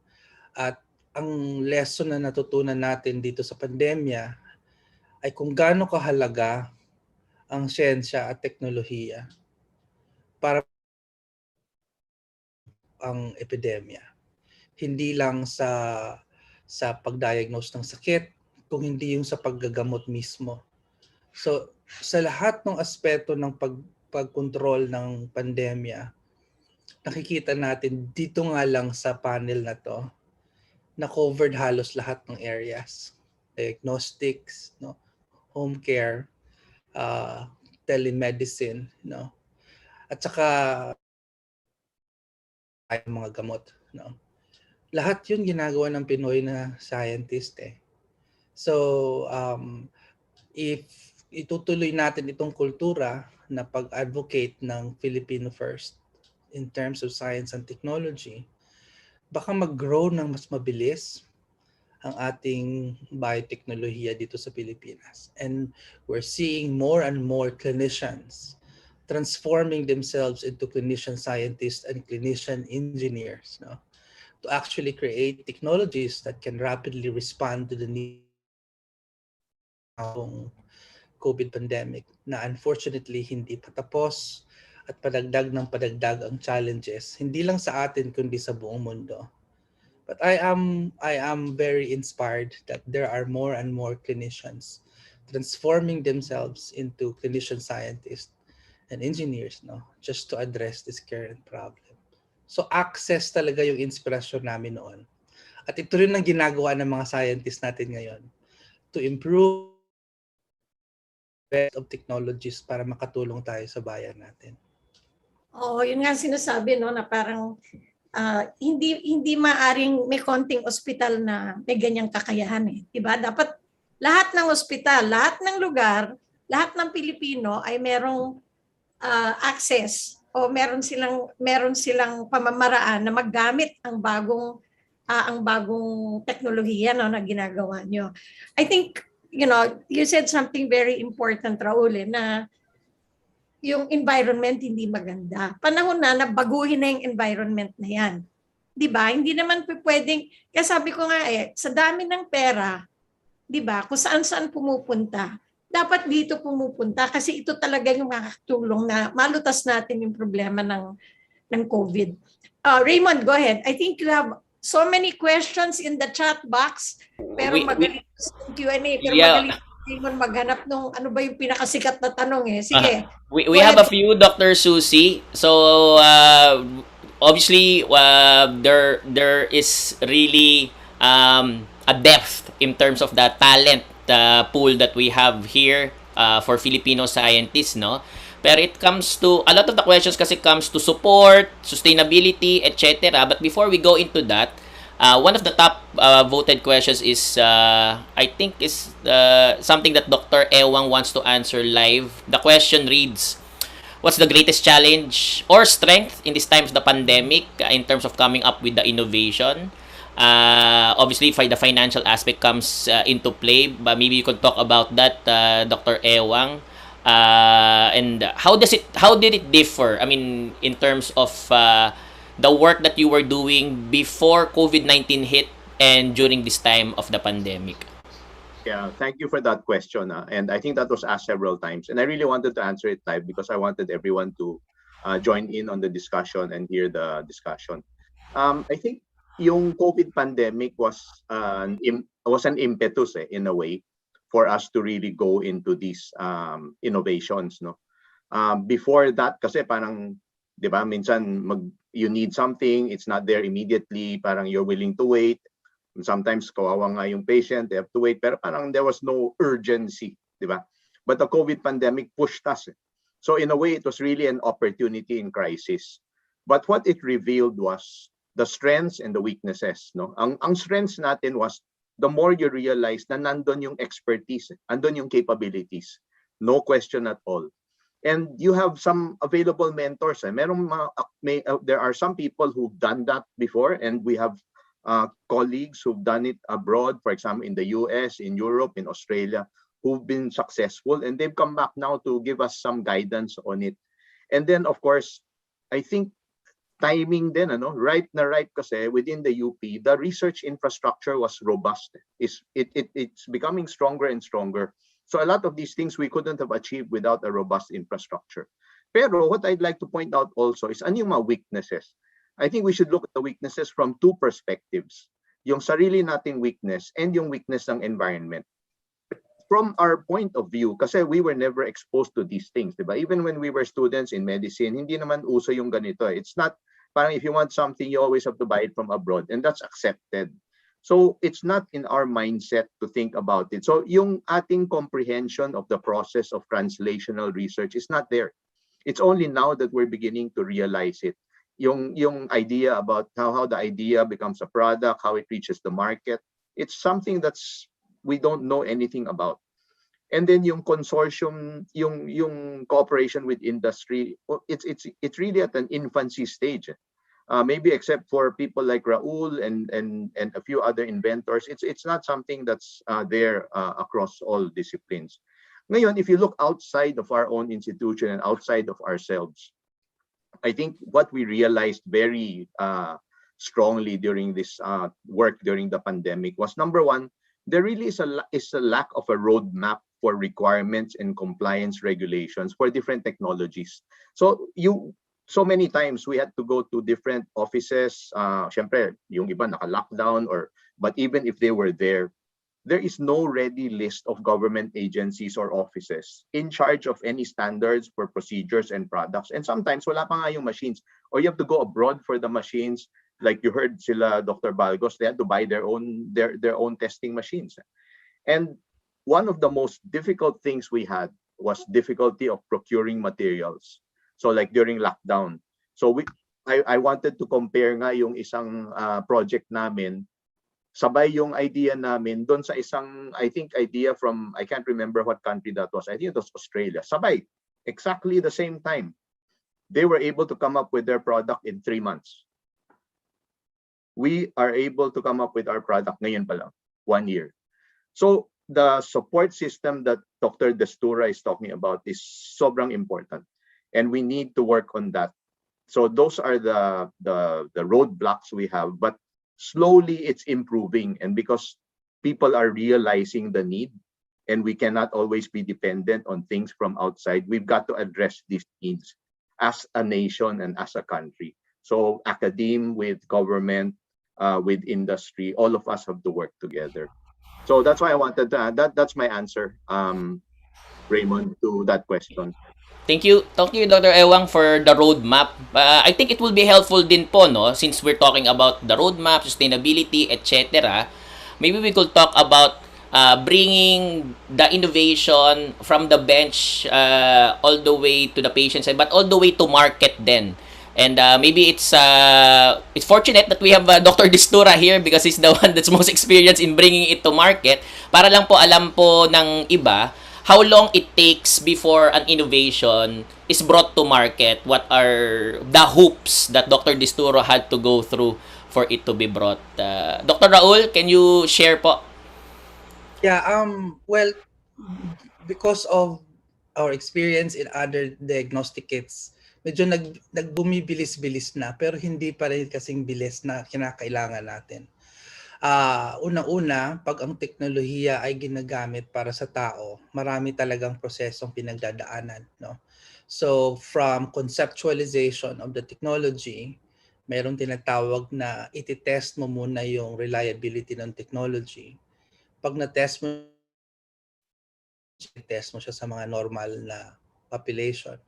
Pag okay pa rin, iti-test mo na siya sa abnormal na population. Pag may result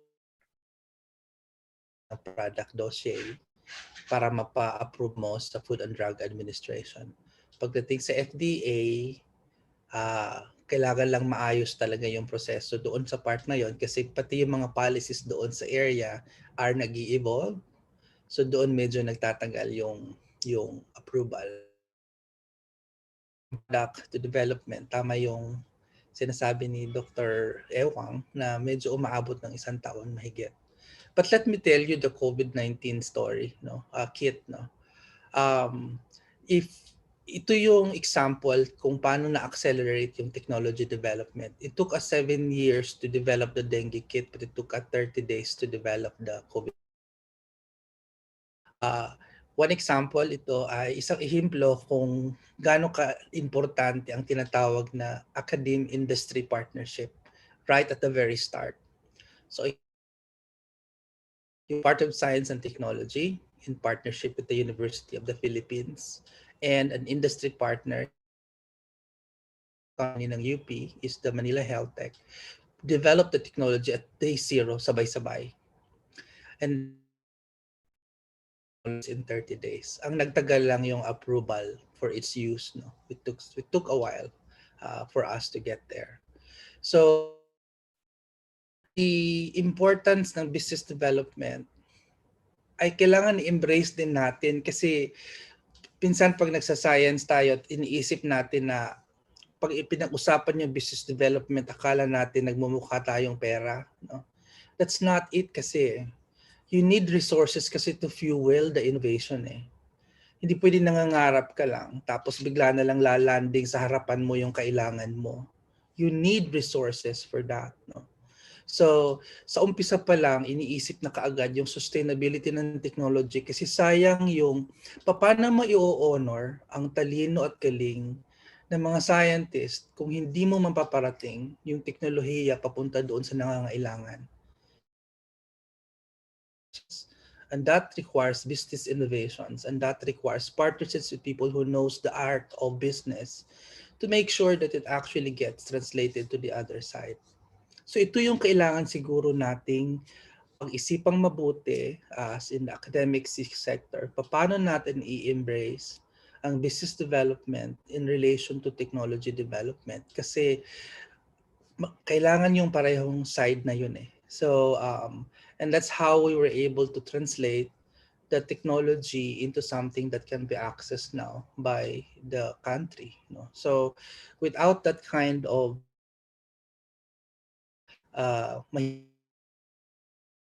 to the other side. I think the term for that is technopreneurship. No? So kailangan natin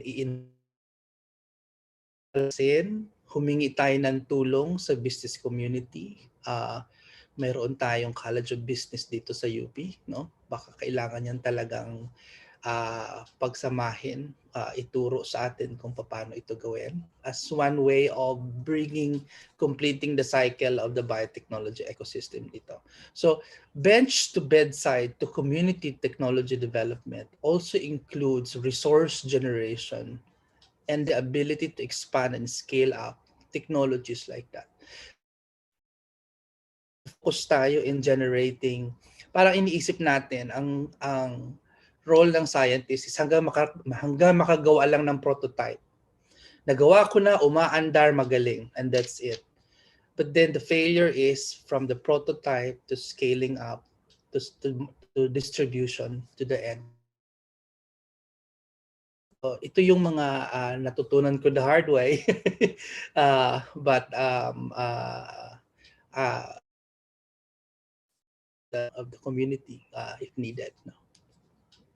Thank you very much. This is Dr. Raul Destura speaking about this experience. I was just thinking, Raul, we're reaching the top of the hour. We're going to say goodbye soon, but I just wanted to share with you and with the audience. Australia, for example, has a Department of Defense, but it also has a Department of Defense Industry. Now, so parang part of our part of industrial development, whatever field it is, really is to have a group that just does just that, markets it, diba? Looks for investors. Kasi you can't. It's difficult na you're the creator, ikaw pa lahat, no? Parang ibang skill set yung kailangan for marketing and promotion and for doing it as a country. So I mean, just looking at all the amazing work that we have all done in Sibol and the group of Dr. Abundio Balgos. It makes me think na, we really have to have a group that is just focused on the scale up so that you can keep on inventing. Diba? Kasi ibang talino naman yung kailangan doon. Anyway, all right. We are almost at the top of the hour and we're going to call in our first batch of panelists also to open their videos. So April, Kimberly, Mark, and Sir Milo, please open your videos as well. And all our current panelists, keep your videos open. We're going to give you a minute or so to think about a very short parting words for our audience. And while you're thinking, Raymond is going to do our webinar evaluation. Raymond, over to you. Thank you, Dr. Susie. There we go. So, for all of our nearly 1,500 attendees for this webinar, you are seeing the 5 questions po. Please key in. I'm seeing that the answers are slowly trickling in. Please be very very careful when you're typing in kung strongly agree or strongly disagree po, dahil po in previous episodes we had experience na baliktad po yung pagkakaintindi. But before we go into the individual questions, we'd like to greet all of those that are... okay. So we have one because Dr. Susie has been mentioning po our Olympic gold na nakaka-proud naman po talaga. But we have attendees from the Philippine Sports Commission, Phil Sports Complex in Pasig City. Maraming salamat po. At lalo na po sa ating mga masisipag and very very talented, world class din po na mga Filipino na atleta. From the DPWH in the Cordillera Administrative Region, from Gubat Street Anthony Cooperative Diagnostic Center in Sorsogon, the Iloilo Mission Hospital in Haro, Iloilo, Leyte Normal University in Tacloban, Leyte. Also internationally, for very first time I think, Lunichi Ali University of Blida II in Algeria. Jai Institute of Nursing and Research Gwalior in India, the Ministry of Health of Brunei, Ho Chi Minh, Vietnam, Bangkok, Thailand, Al Khobar, Saudi Arabia, Dubai, United Arab Emirates, Doha, Qatar, University of Fiji in Lautoka, Fiji, the UP International Nursing and Healthcare Forum in Lexington, Virginia, UPMASA from Burtonsville, Maryland in the United States, our regular from Niagara Falls, Ontario, Canada, and from Tunbridge Wells in Kent, England. So we are seeing nearly 800 of our attendees answering the assessments. Questions are as follows. The panelists demonstrated thorough knowledge of the topic. The panelists were well prepared and organized. The panelists spoke clearly and audibly. The panelists used appropriate language with technical medical jargons adequately explained. And then finally, the panelists contributed new perspectives and knowledge on managing various key COVID-19 health issues. We will not be turning this off, so please continue to key in your answers po as we move on to the parting messages of all of our speakers. Dr. Susie? Very much, Raymond. April, you're first on deck. What's your message? Thank you. So as a healthcare worker, working on the front line, as a medical person working on the front line, I am very grateful to my colleagues, not just in the health field, but also in the other fields that are working on these innovations. So malaking tulong po ito sa amin. And being in the emergency medicine specialty, which is a young specialty, this also inspires us to make our contribution and come up with innovations and inventions that will be useful in the emergency department. Thank you. Thank you very much. It's Dr. April Llaneta, the chair of the Emergency Medicine Department of UP PGH. Dr. Kim Mae Ong, Department of Otorhinolaryngology of UP PGH. Go ahead. Kimberly. Yes, ako naman po, I hope we can continue to collaborate with various experts in the country because we really have so many talents as Filipinos. And this can translate into various benefits for us as Filipinos, not just in the medical field, but even, outside in various industries po na pwedeng makinabang. Okay, thank you very much, Kimberly Mae Ong. Let's go to Dr. Mark Anthony Sandoval. Mark, go ahead. I think one common theme that encompasses everything is that these things are done with a sense of purpose. So congratulations to our innovators. Without that sense of purpose, you would not have done these great achievements. Thank you. Thank you very much. It's Dr. Mark Anthony Sandoval, Section of Endocrinology, Diabetes, and Metabolism of UP PGH, and also Head of Research Grants. Dr. Milo, Sir Milo, anong message nyo sa ating audience? Yeah, of course, congratulations to the innovators, but also congratulations to the heads of the institutions that are really pushing forward the development and supporting the innovators in the university. Thank you very much, sir. Dr. Camilo Roa. Let's go to Dr. Boons Balgos. Thank you, Dr. C. I'd like to add on to what Dr. Disturo mentioned, and this has been my favorite advocacy even when I was still in UP Manila. This is what we call the triple helix model, where the academe, government, and business sectors work together. And it is only in this triple helix activity that we are able to push the innovations from the bench to the users to actual sustainability and marketing. So I think it's about time that everyone put their work together. Even here in the Capiz State University, where I'm now involved with, I've been trying to push the triple helix model. Thank you. Thank you very much. That's Dr. Balgos. Let's go to Dr. Nathaniel Orillaza. That's Sige. To all, I just like to answer one of the questions in the Q&A. No, what do we advise those who are interested in innovating? Just keep going. There are a lot of opportunities. Widen your horizon. Find people who are also equally enthusiastic about it. And we would also like to invite you with UP Sibol. We have the so-called conversations leading to innovations and collaboration. So that's one opportunity for you to get involved and to see what's happening around. Yun lang po. Maraming salamat po ulit sa lahat. Thank you very much, Nats. Dr. Sam Arsenio Grozman. Ay. Hindi po kami titigil sa aming trabaho sa Sibol. Yun ho ang aming maipapromise sa inyo. Pero hindi ho namin ito gagawin mag-isa lamang. Kayo po ay iniimbitahan namin na tumulong dahil may mga problema pa po kayong nakikita na hindi namin nakikita na maaari naming hanapan ng mga solusyon with your help. So sana we can increase the partnership between the other healthcare professionals so that we can move forward together. Thank you very much, Dr. Sam Grozman. And Dr. Edward Wang, the fearless program leader of UP Sibol. Go ahead. Yeah, thanks, Susie. I think while many of the innovations that we talked about are really to address yung COVID pandemic, but remember that it doesn't stop with COVID. This is something that's ongoing, and we really need to continue it and push from all aspects, like we said, academe, industry, government. And remember, yung pinaka-purpose natin is really so that health becomes available to all. So universal healthcare pa rin yung habol natin. And this really will contribute to universal healthcare if we're able to achieve innovations and inventions from the Filipino scientists. Thank you. Thank you very much. It's Dr. Edward Wang. Okay.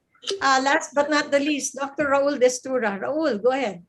Yeah, this is for us and the rest of our community. The heart of innovation is challenging the status quo and finding better ways of doing things.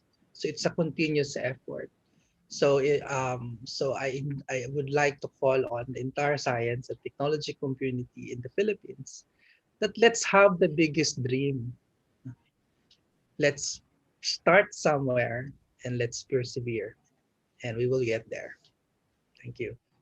Thank you very much, Dr. Raul Destura. All right, so we go now to our closing remarks, and may I call on Chancellor of UP Manila, Dr. Carmencita Padilla. Menchit, floor is yours. Thank you, Doc Susie. So for today's webinar, allow me to highlight certain lessons from our speakers. Lesson number 1, be part of the solution. Our inventor doctors understood the problem and they wanted to be part of the solution. They went beyond their bounds of clinicians and moved into the world of innovation and invention. They entered uncharted territory. So indeed, to solve very difficult problems, we have to think, to imagine, to plan, and to get out of our comfort zones. Lesson number 2, collaborate. Recognizing that the solution will require other expertise, they reached out to engineers not only in UP Diliman, but engineers from the private sector and other institutions. Today, we were introduced to just 5 of the many inventions of Filipino physician scientists, molecular biologists, clinicians, chemists, and engineers. Maraming salamat. All these inventions were completed despite the lockdowns. COVID taught us to use advanced communications technology. Conversations were online. Hindi kailangang face-to-face. Iwasan natin ang traffic. Lesson number 3, money should not be an excuse. Without funding at the beginning, our inventors reached out to their friends and friends of friends to support the pilot stages of some of our inventions presented today. When there is a will, there is a way. Kung gugustuhin, gagawa ng paraan. Lesson number 4, reach out to government for funding. Convince them. With the ideas of our inventors now concretized into very early stages of diagnostic kits, a ventilator, SaniPod, PAPR, and Telepresence, this time they reached out to the Department of Science and Technology for bigger funding. And we thank DOST for the timely response of grant funding to allow our inventors to improve their inventions and allow them to conduct studies ensuring safety of the products prior to mass production. Lesson number 5. Connect with the users, get their feedback to improve the inventions. Are we really addressing their concerns, their problems? Listening to our users, MyBESHIE focused on connectedness. Very important in the Filipino culture. Telealaga, telekumustahan.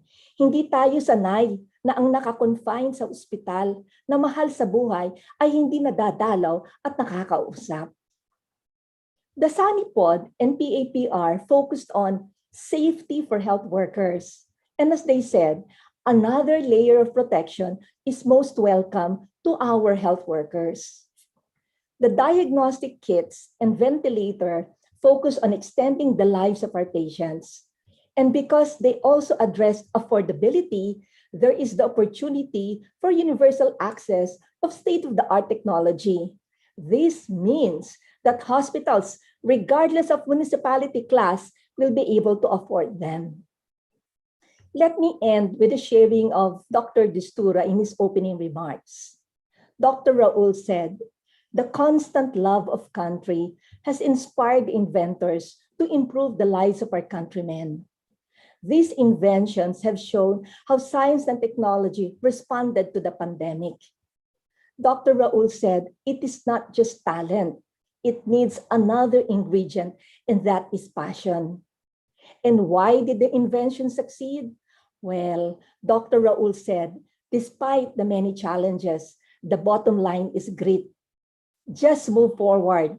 There are difficulties along the way, but what matters is how to reach the end.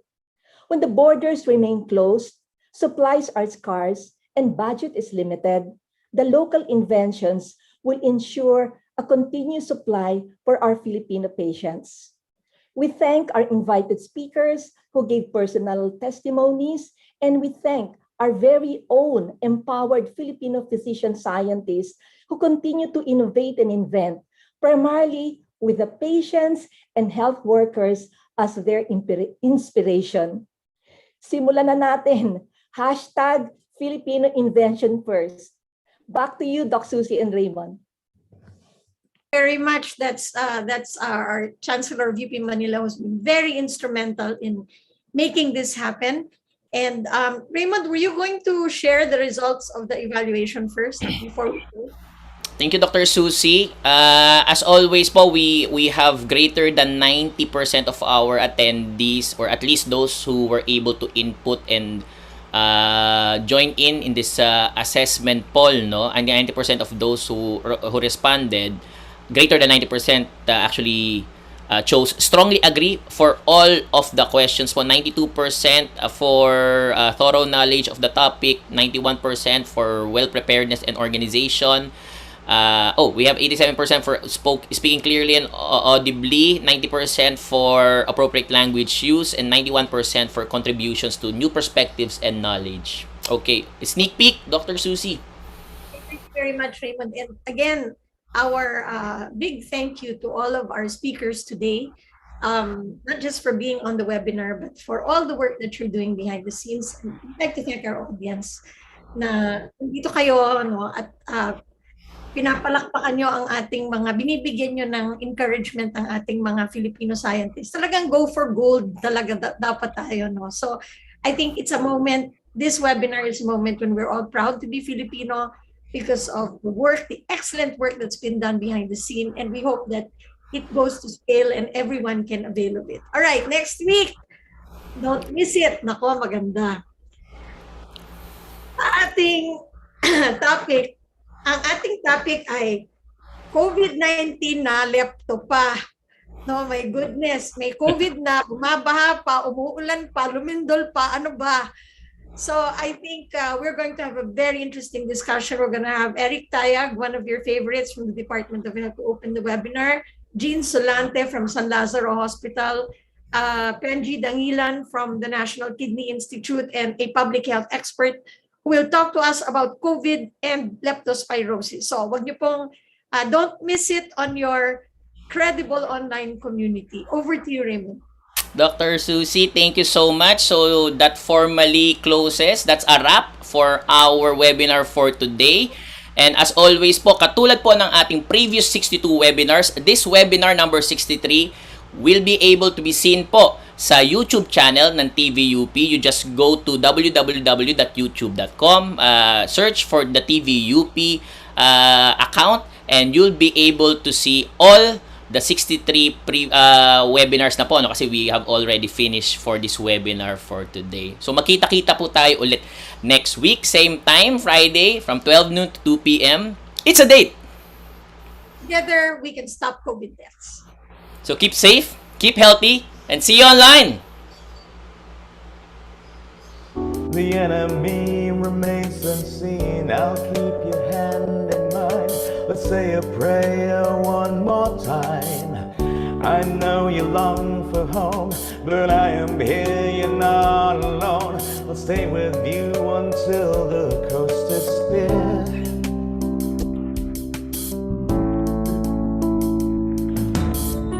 The others pain before my fears, the others laughs before my tears. But right behind the mask, I look into myself and ask, do I have strength to carry on? My God, how long must this go on? I need you here to keep me strong. I'm here to hold the line.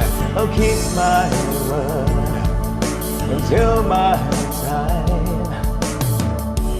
Look into my eyes and say his name to realize it's fine to be afraid.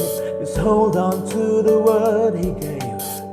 This time will come to pass, 'cause this salvation's made to last. He'll carry you to see the break of day.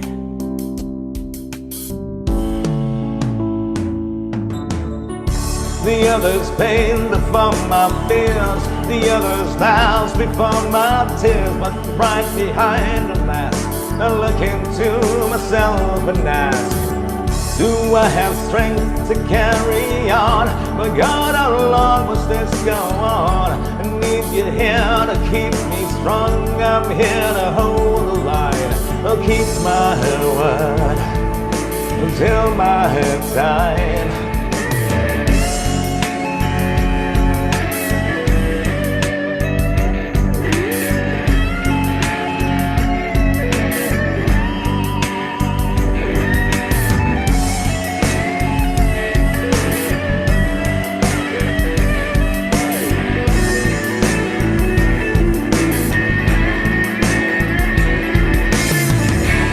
The others pain before my fears, the others laughs before my tears. But right behind the mask, I look into myself and ask, do I have strength to carry on?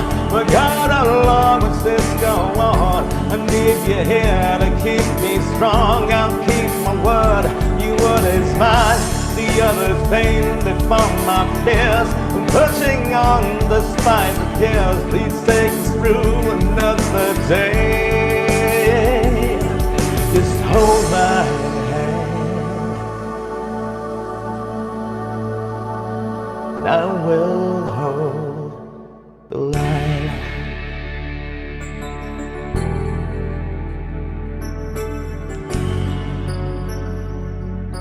I will hold